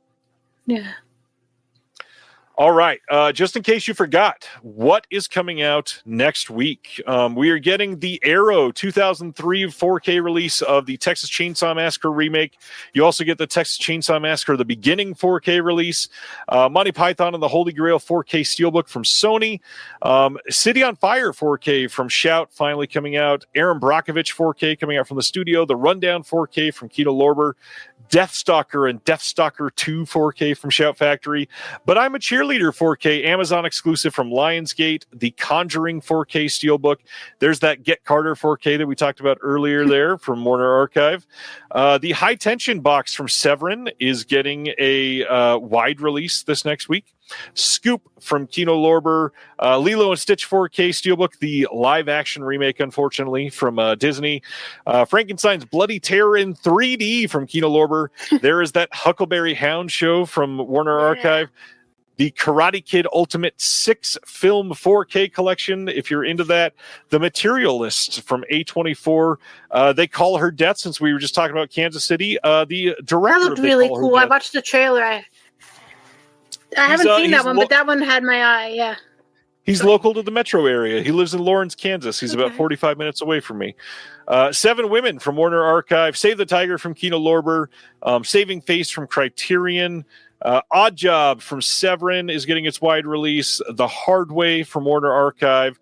The Ghost of Peter Sellers, by the way, super cheap on Amazon right now. If you were after that one, very, very inexpensive. Intruder in the Dust Blu-ray from Warner Archive. That's really good. Is it? I've not seen it. The cover is something I feel like I've seen. Yeah, it's one of those. It deals with race and kind of like a To Kill a Mockingbird type movie, and like it's nice. A hard watch in the sense because it's not like it's not the same noble characters as Gregory Peck. It has the right mindset, but it like shows the main characters making bad choices, but then learning from it and like not being perfect. Like it's not like the Gregory Peck, Atticus Finch always doing the right thing. They don't always do the right thing, so sometimes it's hard to watch in just that mindset. But it's a very good classic that is unfortunately still very relevant right now. Yeah. Next up is the Emergency, the complete series Blu-ray coming out. Negatives Blu-ray from Severin. The Larry Cohen Mystery and Misdirection box set from Shout Studios, which I'm still kind of iffy about. Invasion USA from Filmmasters, a release that I've been looking forward to for a while. Vermiglio from Criterion. We've got Arbor Day 4K shipping here soon from TerraVision here in the next couple weeks. Sledgehammer as well shipping from TerraVision here soon. That Midnight Kiss from Warner Archive. Doriana Gray fully canceled. That is going to be coming from Delirium again and some other weird release we don't know yet, but it'll be happening eventually. Baby Assassins 3 from Wellgo USA, definitely getting that one myself. Smoke and Blue in the Face from Kino Lorber. Psycho Beach Party is coming out again, getting a nice re-release. And let's see, that's most of it. King Kung Fu getting its public domain release. Invader shipping from TerraVision here soon. And that is it. You've got a couple of these on the way. Any of these others that you're going to be going? They Call Her Satan, I'm definitely interested in. That's the main, and other than the ones we already talked about. That pretty much covers it, probably for me. But yeah, there's some good titles there. It is about to be a dangerous time. Every week now, for like the next 3.5 months, there are so many releases coming out that it is just an absolutely crazy time. If you are collecting from certain labels, there's a lot that you're going to have your eyes on. If you're collecting certain franchises, there's a lot coming out. If you're collecting steelbooks, there's a lot coming out. If you're collecting every Warner archive, they're doing more titles than ever. There's just so much. But it's an exciting time. Their October slate is usually the best one. Nice. I don't know what will be. Yeah. And then, I mean, October from Criterion looks great. October from all these labels is going to be crazy. But now we got a complete conversation to have about wardrobes and film. So why'd you want to talk about this? Because this is exciting. I was kind of a random one, but I feel like it's one of those like internet prompts that you see like on social media sometimes, like, ooh, what wardrobes, and you just see the photos, and it just was like kind of a fun random one that like you just watch a movie and it's like I overthought everything with it because it's like sometimes you know when you're watching the movie, oh, I love these clothes, but then when you're trying to remember it later, and I did not pick I picked some deep cut titles that are probably too specific. I tried to think of a mainstream title. They're not mainstream, so I'll put that disclaimer right now. But yeah, it just was a random title, and I was glad that you thought it was clever. And yeah, I just like clothes, and because I watch old movies too, I like older fashions, and yeah, it's just fun to imagine having all my budget's going towards Blu-ray, not clothes, but it's fun to imagine that I could wear some of the stuff. Yeah, I mean, I think this is a really fun topic because it's something that it gets recognized during the Oscars, but I feel like it's something that gets forgotten fairly quickly. Like it's not something that people are focusing on. It's not something that you hear, like there's not a lot of articles written about it. They do exist, but there's not a ton of them. This is going to be a fun topic because we're going to talk about the movies. We're going to talk about the characters themselves, what we like about the fashion choices and all that. But all right, let's start with yours. Am I going 1 through 5 or 5 through 1? 5 through 1, yeah. 5 through 1. So I'm gonna. We went the above and beyond, and we're going to share some pictures so it's not just you imagining in your mind. Here is your number 5. Tell us about this choice. All right, we've been talking a lot about Warner Archive tonight. This is let me grab my discs. This is a Warner Archive title, Esther Williams, which I am a sucker for. They're cheesy, but Esther Williams rocks. If you know anything about her, she wrote an amazing memoir where she tells all and like how the crazy things she went through because she's the actress who was the only one doing all the water stuff, but they put her. I mean, I think she was pregnant sometimes doing these dives. I think she broke her back one time doing all these stunts, and it was her doing them, and she's amazing. It's a great book if you're looking for like an old Hollywood memoir to read. She's one who actually shared and didn't just gloss over things. But Bathing Beauty is the ones these costumes are from, and I'm especially obsessed with that pinstripe suit because it's not even it's a green and pink pinstripe suit. Then later on you realize it has a hood or a scarf. I'm not sure. It's just all of a sudden she's outside and it has a hood. I don't know where it came from. If it's a separate piece, it's an amazing outfit. I just think she's classy and cool. You could really pick any of her movies. The best one plot-wise is Dangerous When Wet, which is the one that has the famous when she's swimming with Tom and Jerry, or not Tom, just Jerry. But it has that famous segment, but it's also just the best storyline. This one is with Red Skelton, who is annoying, but not as annoying as he is in another Esther Williams one that I can't remember, but it's also whatever other Esther Williams one with Red Skelton that Warner Archive released. He almost ruins it because he like hands up everything, but he's bearable in this one, and it's just all her movies are a fun time. They're beautiful color.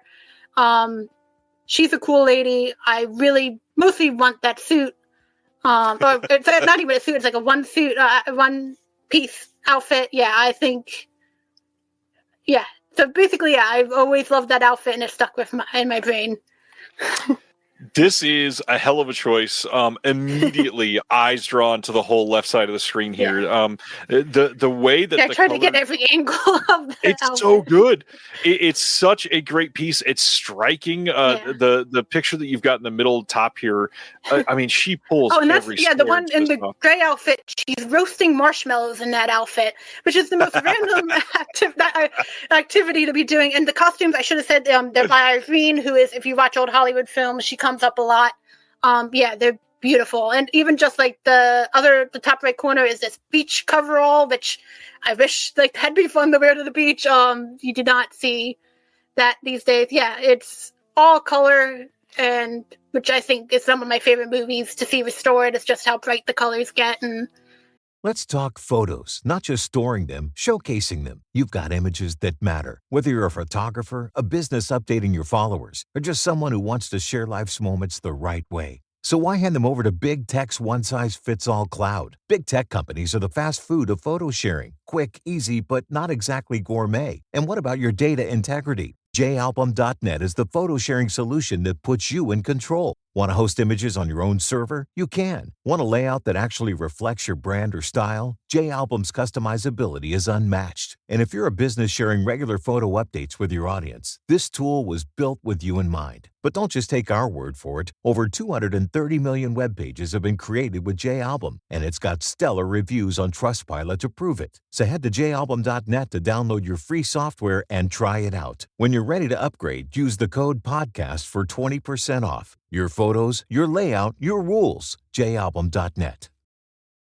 Yeah, I love her in general, but this is a particularly great for that aesthetic reason. Just an incredible choice to kick things off. Love that. I've purposefully not looked at all of yours. I just saved the files so that I would be surprised. Yeah. And man, that's a really great choice. And now I'm self-conscious about all 5 of my choices because man, they are not as interesting as that. So my first one,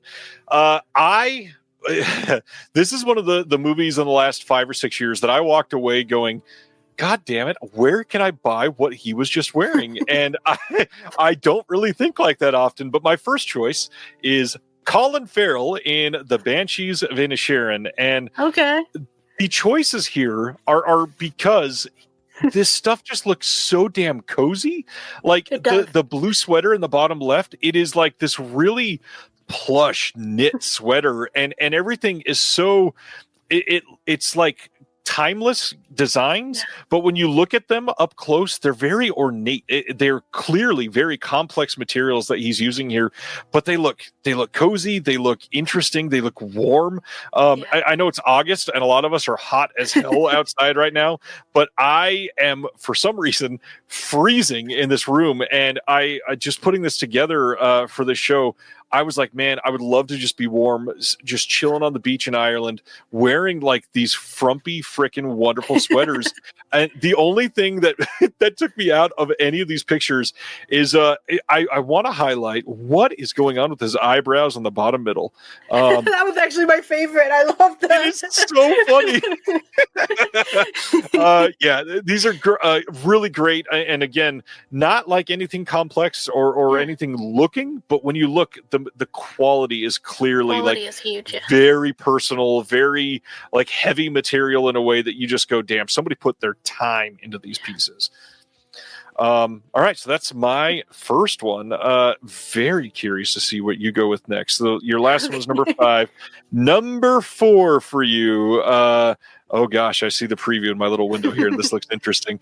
Here's number 4. Tell us about it. All right. Another pattern, I just picked cool actresses, basically, that I think are awesome, and I want to dress like them, and Rami Schneider definitely qualifies. This is Max and the Junkman, which is a French film. Kino Larber released it. It's a really good thriller, and she plays, it's also Michelle Piccoli. I think that's how you say it, and would be the French way of pronouncing it. But it's a really good movie. Actually, she did quite a few films with the director, Claude Sauté. All of them are good. This is my personal favorite. But I think at least did 3 films together. And it's basically a crime thing where Michelle Piccoli plays this cop who wants to catch these bank robbers. and basically manipulates everybody so that they'll put on another bank robbery. And she plays the girlfriend of one of the main robbers. They're not even planning a robbery. He like kind of tricks them into, hey, this bank would be a great place to rob. So he's a little bit of a shit, but he's a really good actor. But I just love the colors throughout this movie, and they never really explain it. But every outfit, she has that matching string that's like the perfectly matching string to the dress she's wearing. I don't know why, but I think that's cool. And like one time they even show her a scene of her tying it on, and so like it's important. But it's just, I love the colors. I love the leather jacket. I love hats, which will be a pattern that you will see. So anytime there's a hat, I just remember she just looks cool, period. So maybe that's the bias. I looked up the costume designers. It said Tanine Autre and Jacques Cotin, though I did also see online that specifically her outfits, a lot of them were Yves Saint Laurent, or Laurent, and so I think that might be the case. Though that wasn't the credit on the Blu-ray, but she's just a cool lady. I love the colors. I just love her. And yeah, so give me a leather jacket and yeah, this little string. Yeah, she's cool. The string is hilarious. I mean, you got to have it's not just a random string. It's like she changes it. She has to string like the matching material. I don't know why. And it just seems like it's a character decision and important, but it's cool.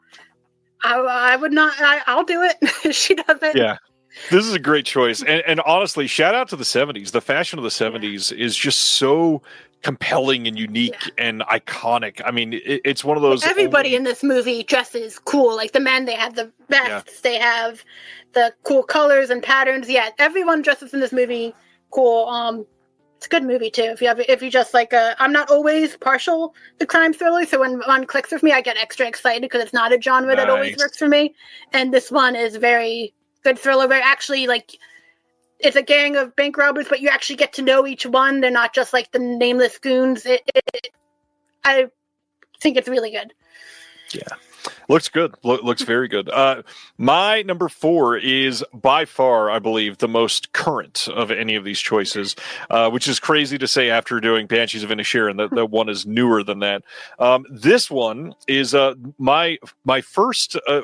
This one's kind of a cheat, but it's my first of 2 cheats for the night, and that's because it's technically 2 characters, but 1 actor, and that should give it away. It is 2025 Sinners with Michael B. Jordan. This is fucking gorgeous. Michael B. Jordan is like one of the hottest people in the world in this movie. First off, I get to cheat because I get 2 different styles from 2 different characters, 2 different hats, 2 different color options. This is a really great, just a complete closet to go through. I get the casual tank top look in the right. I really want to steal his muscles too, but I can't have that. I'll just be overweight as usual. But the big thing, the shout out to the late 80s, early 90s that we get in the mid-credits scene for this film is such a fun way to put a coda on this film that you didn't need to do. And yet when Coogler was like, you know what, we're going to put just a tiny little button on this film and bring you back and pull off this look, that sweater alone is so badass. This is such a beautiful movie. The style here is perfect for the times, and the way that they use this to tell the story of 2 different characters is such a unique attempt at using one person to play these things, because this could have been really confusing really quickly, but instead it on top of like the personality change that he does, this helps so much to tell this story.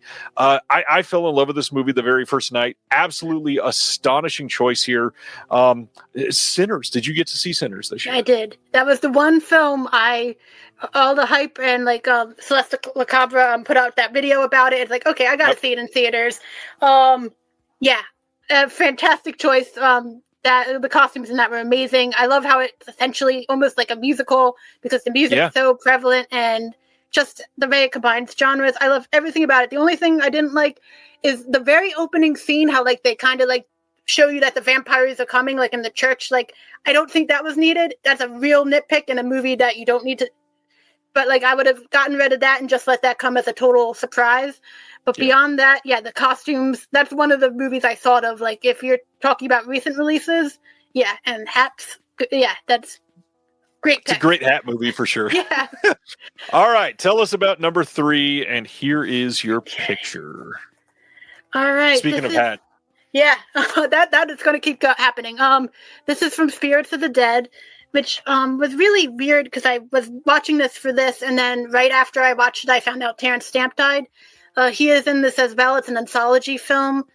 So that was just really like kind of creepy. Like, oh, that. But it's an anthology film. He is not in this segment. This segment, it's Jane Fonda and her brother Peter Fonda, and they're playing cousins. And she's a countess with money, and these looks are amazing. Because I almost picked Barbarella, and then I realized that the costume designer is the same. Nice. It's Jacques Fonterey. I don't know. I feel like I did the lousiest job with the pictures for this one because I was just trying to get screenshots. But these outfits are incredible. They've got the big sleeves. I love medieval outfits, so I love this one. The black and white is like this huge coat, and she's always on horses in this movie. It's just cool hats, cool everything, and it's just like if you like the Barbarella costumes, this one's also good. I mean, she does not play a nice lady in this one, and like it's her and Peter Fonda. And the casting of it being her brother, and it's kind of this guy who like sporns her, even like romantic. It's kind of even though they're cousins, it's a weird incesty. Besides the casting in real life, them being siblings, but the royal, because she's wealthy, you can get away with that. It's a weird movie. And like I said, Terrence Stamp has a famous segment in it too.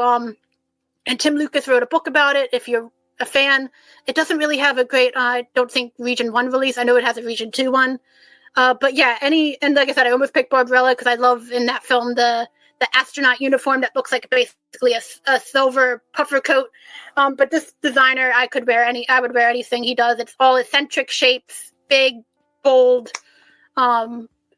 silhouettes, and yeah, it's like a Robin Hood fantasy to wear these outfits. And even though I like nothing about being outdoors, but I love these outfits and the stripes and the patterns, and yeah, and it's Jane Fonda, so she pulls them off amazingly. These are unique looks, and that I mean, the fact that they're that striking makes for a really great choice. I mean, the shoulders here, like you mentioned, really, really great, bold, like there's color no choice. boring looks in here. There's some skippier looks, but there are no boring looks.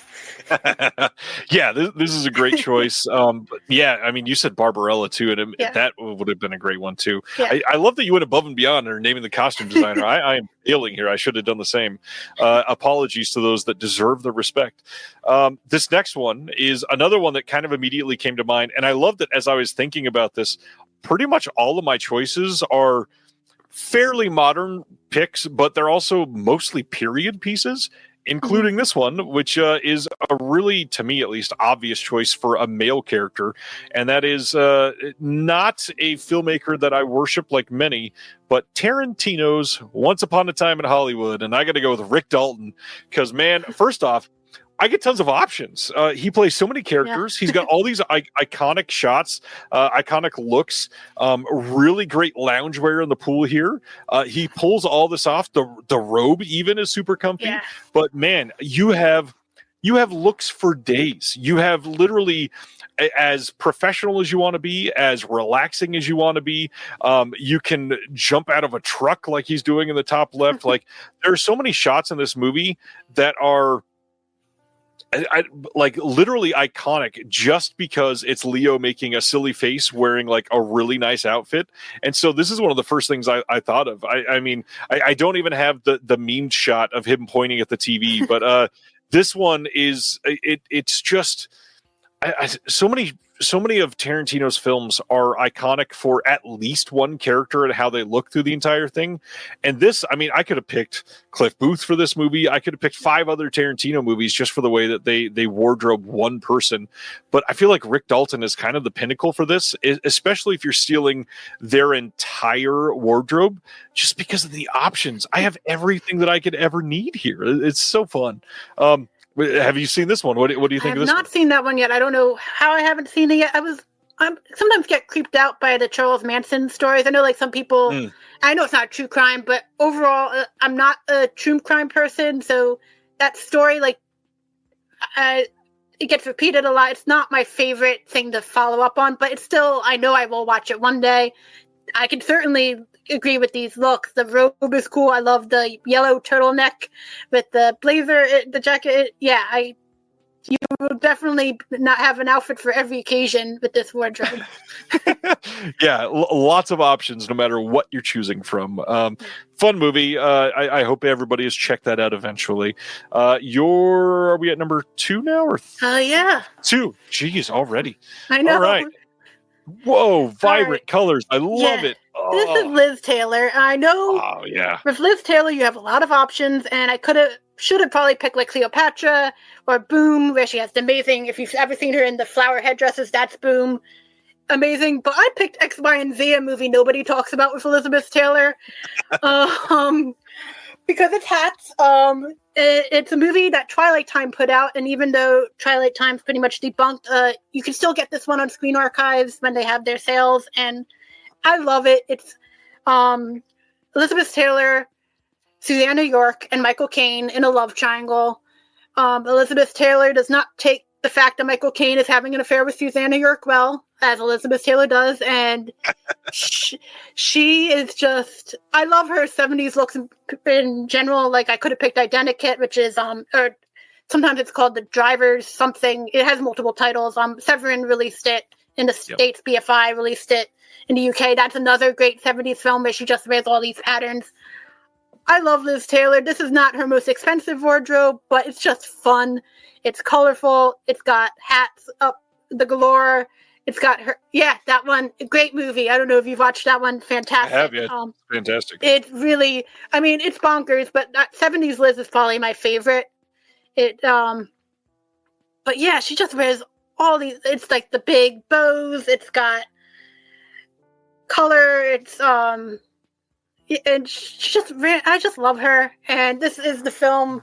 It's not her. Like I said, if I picked Cleopatra, I'd have much more expensive gowns. And I found out, but yeah, I went for this one. This is what I would wear in daily life if I could. I would happily raid her closet. And I found out the costume designer is Brenda Dawson, who was a name I was not familiar with at all. But she also did the costumes for Pandora and the Flying Dutchman, which is a fantastic movie with Ava Gardner. So another easy person to dress and naturally gorgeous. She has a black dress and cutouts in that one. It just was like, I wouldn't have connected the two movies because that's, I want to say 50s or 40s. And this is 70s. Like, I wouldn't have connected that it was the same designer. Like I said, I've never heard her name come up before, but she's great. And yeah, she's got the vests. I'm basically love 70s fashions, and you get every color of the rainbow here. Yeah, and it's just Liz's personality. So yeah, I just picked cool women who I want to mimic in real life and be just as loud. I'm not a loud person, but I would happily take after Liz a little bit and just go for it. Not only is Liz loud, but she lets it show in her hair in this too. Yeah, the great curls. Oh, I love it. Yeah, this is a great choice. She's somebody that, I mean, anything visually with her has become iconic. And I love the shout out to Cleopatra. And even if I don't want to wear them, I can like pawn them and make a shit ton of money. And Boom is even better, because Boom is when she has like the flower headdresses, and it's her and Noelle Coward and one of her. It's just extravagant, which is just pure Liz in real life and on camera. So yeah, I did not pick one of her extravagant ones, but yeah, you can't go wrong with a Liz Taylor movie. No, you did great. Really great choice there. So I picked Michael B. Jordan, and I had to go immediately went to the other most beautiful man in the world, lately at least, and that's Ryan Gosling. And for him, I feel like most people immediately say, well, you got to go with Drive. He got that beautiful iconic jacket. But for me, that is not the one that I go to, especially after it's gotten attention the last year with a nice, beautiful physical media release. I had to go with what he looks like in The Nice Guys. Incredibly tailored suits, really great shirts that he's got in multiple scenes here. Really great mustache that goes with it. Not a part of the wardrobe, just kind of hitting on him, I guess. But beautiful ties. That's one of the things I wanted to point out here. Ties are something that we've lost the artistry of a lot of the times. It's just a single color, not pattern or anything like that. But the ties in this movie, because of the time period that it's set in, are like inherently ornate through every single thread choice. Just a beautiful, like literally Russell Crowe would have been a good choice for this movie as well. But Ryan Gosling just pulls off every single thing he touches here, even though he's wearing a cast for half the movie. But yeah, beautiful movie. I think that he looks incredible in this. I think that if I could theoretically fit a suit the way that the suit fits him, man, I would be set. But that will literally never happen in my life. Love this. I would love to have this wardrobe. Great shirts. Yeah, The Nice Guys. Love this movie. Have you seen The Nice Guys yet? I've only heard good things about it, but I have not seen it yet. I love this wardrobe. I just love glasses at that time, how big the lenses were. It's like, we need to go back to that. Nothing is cooler than a huge pair of sunglasses. The bigger, the better. Yeah, I've only heard good things about this movie, but no, I have not seen it yet. And I can see why you chose it 100%. Shout out to Ronnie, who's looking up some of the costume designers that I never did. You're very helpful. Kim Barrett is the Nice Guys costume designer. Appreciate that. This is a great choice. Yeah, all right. There is the Nice Guys. And now that means we are at the apex of your list, all the way up at number one. The number one choice is... Okay, this is Gene Simmons, who is another actress I adore. And this is a little movie called The Grass is Greener. All-star cast. It's directed by Stanley Donen, who did Charade and tons of other classics. It's not one people talk about, but it's Cary Grant, it's Deborah Kerr, it's Gene Simmons, and Robert Mitchum, and it's basically another love triangle movie. Mitchum versus Cary Grant. At one point, they have a literal duel. They do like the pillow talk split screen thing, and it's nice. It's just a fun, silly movie. Good dialogue. Basically, Cary Grant is this rich guy who lives in one of those British homes that he actually makes money off of by making it a museum, because it's that kind of old home. And and Deborah Kerr has to choose between him and Robert Mitchum, which is a dream situation to be in. But Gene Simmons is my favorite character. She's kind of like why they just wanted to make it for people. And they just threw her in, and why not? And I love her outfits in this movie. I think they are supposed to be I think her outfits specifically were Christian Dior, and I love the colors. I love at one point that little in the orange outfit in the top right corner. That's an earring that she took off a clip-on earring that she took off her ear and randomly puts in her hair in one scene. So it's versatile. The outfit I particularly love is this orange. It's a dress, but then she has matching leggings or pants. I think that's awesome. I love the patterns. I love the colors. I love that she has a random headband, and then like the way she sits in chairs is constantly like draping the coat behind her. It's just constantly showing off the outfit. I just think she's fantastic. I love these clothes. I want that pants dress. There should be more pants dresses. You need both. So why not? Why have one when you can have both? I think she's wonderful.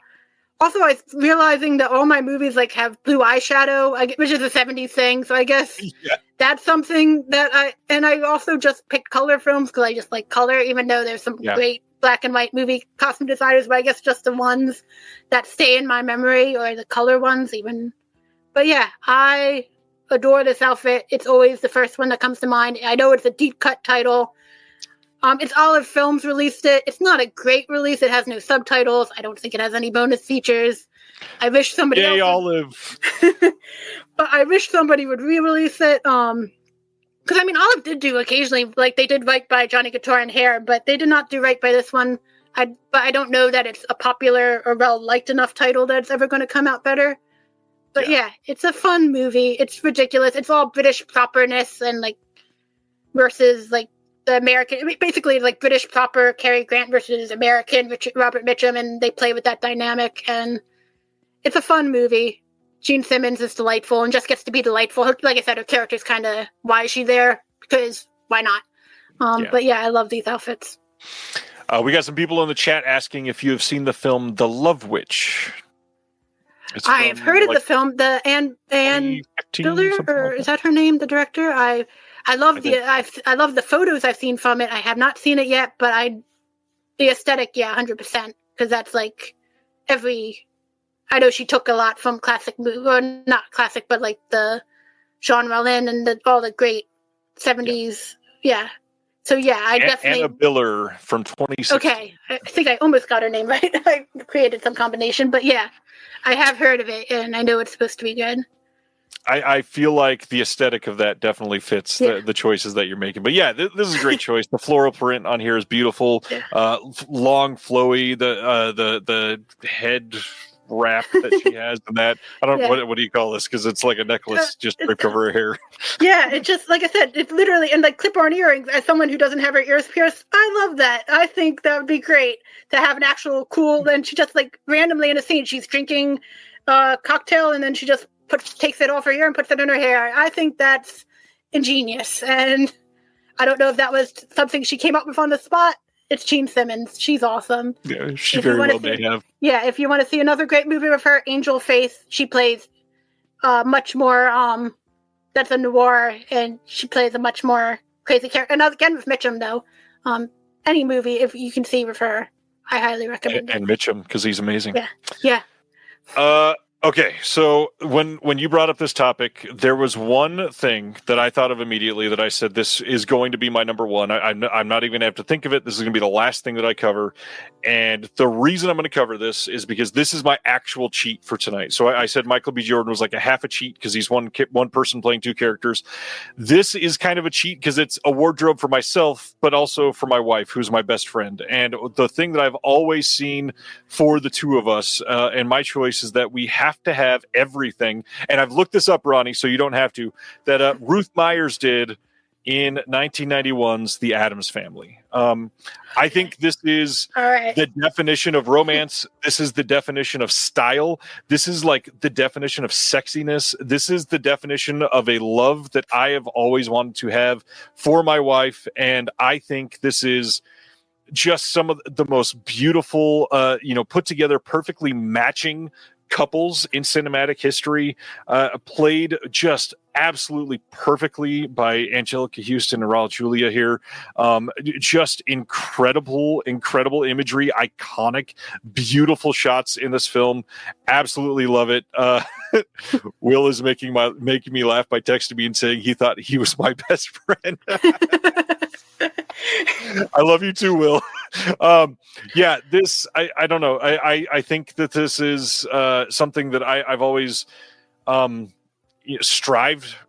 Is that a word? Striven? Yeah. Strived. Yeah. Strived is good. I'm making up 19 words to say it. But for me and my wife, I mean, I think this is like the definition of a true romance that we don't get a lot of. This movie didn't shy away from like, this husband is passionate about his wife. The wife is equally passionate about the husband in more than just a hypersexualized way. It's absolutely like there is chemistry in a partnership here that reaches further than that, and something about this wardrobe like perfectly complements it. When he's in a robe and comfortable, she's still in like the gothic everything that you want, but also dressed down in a way that she's comfortable sitting at home. The pinstripe suit, iconic.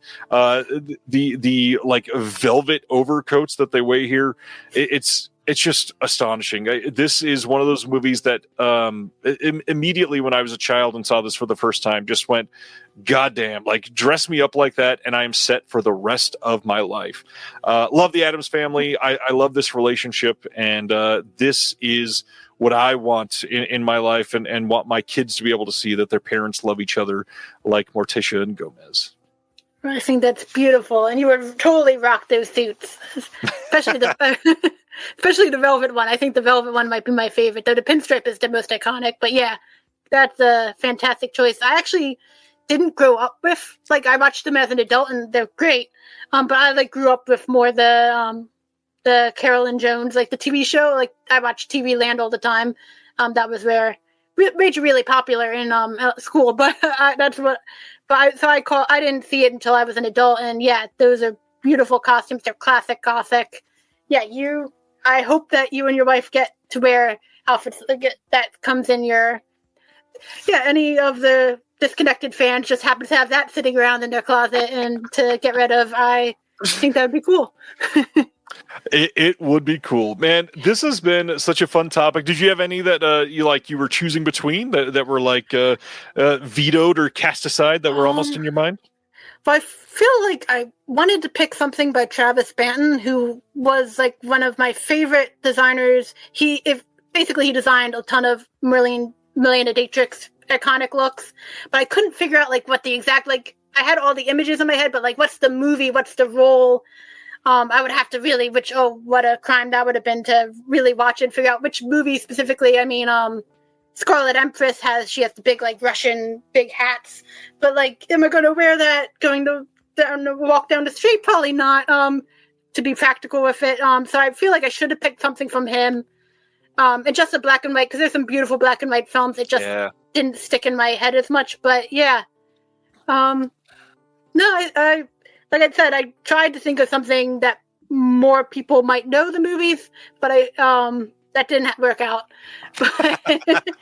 That's not important for a topic like this. You did great picking iconic shots. Mine was incredibly basic, so I took care of that for you. But they're not basic, and yeah, the Michael Jordan one, yeah, I would 100%. If I was thinking of a modern movie that I walked away saying, "Wow, those costumes are amazing," that would be the one.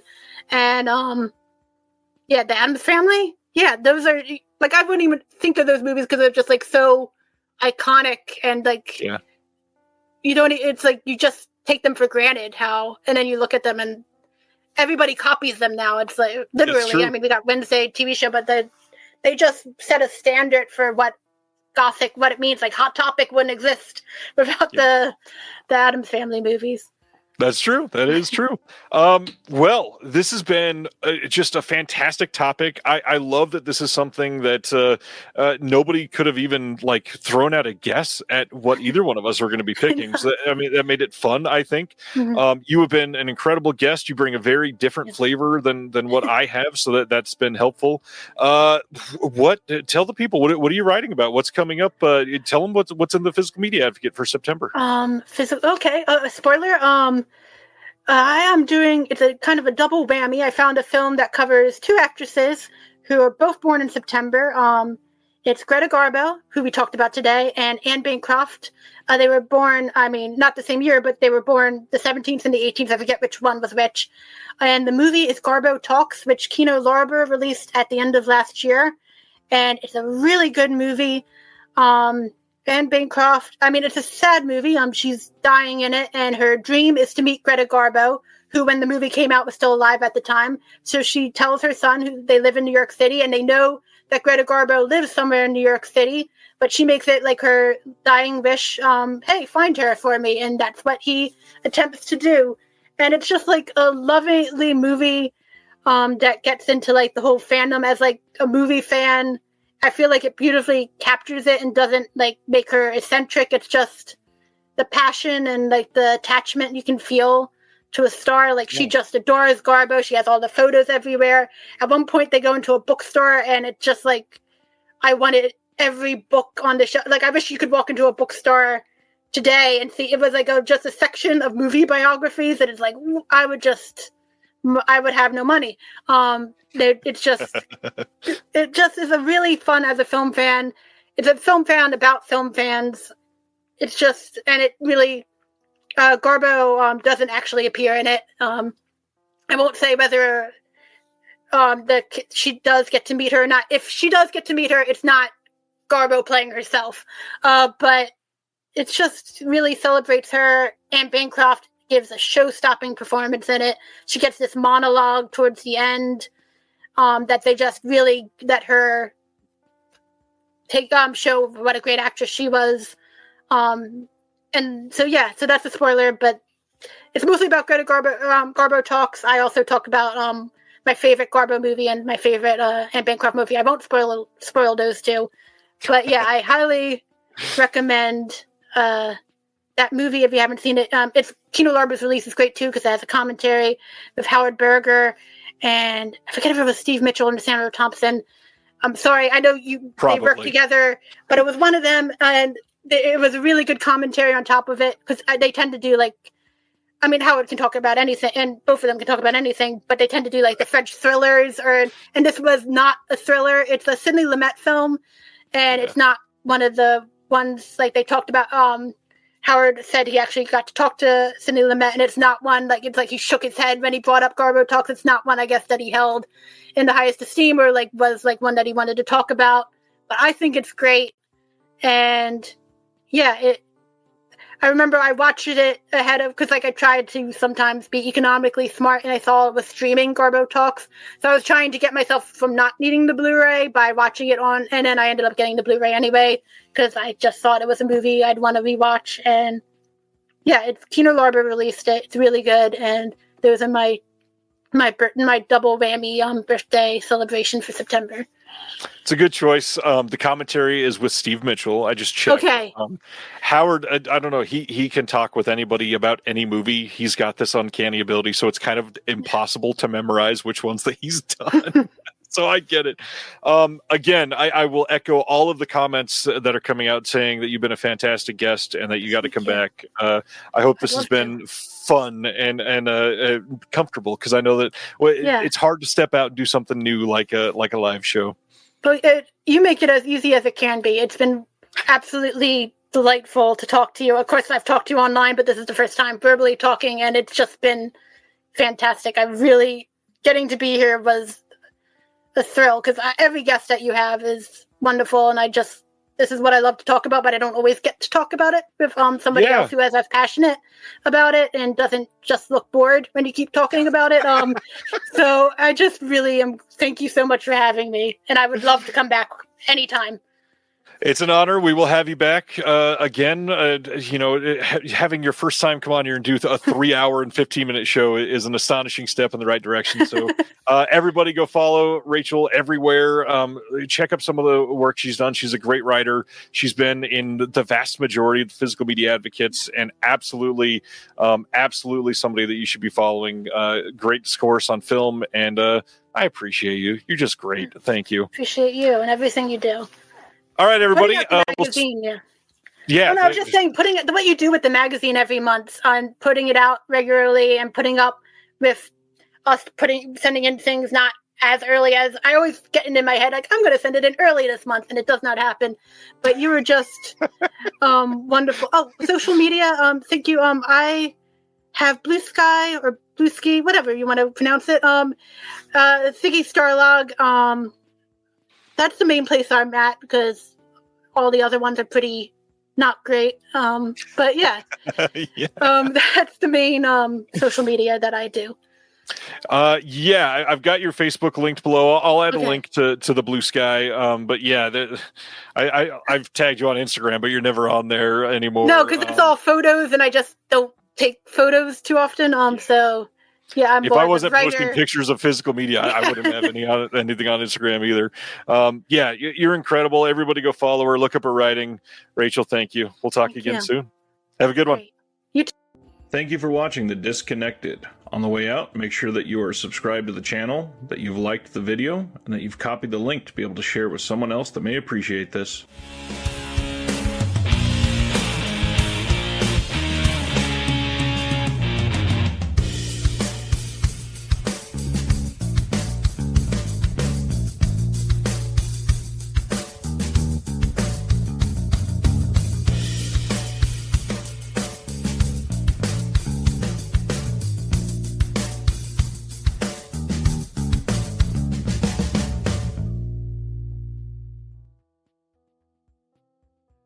Hey there, movie lovers!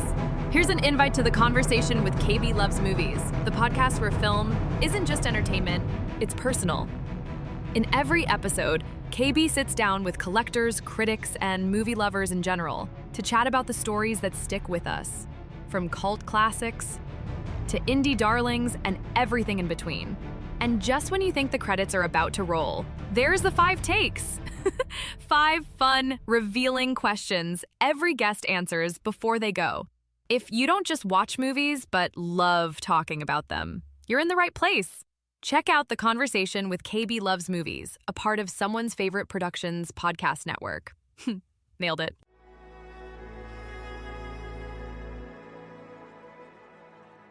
Thank you for listening. To hear more shows from the Someone's Favorite Productions podcast network, please select the link in the description.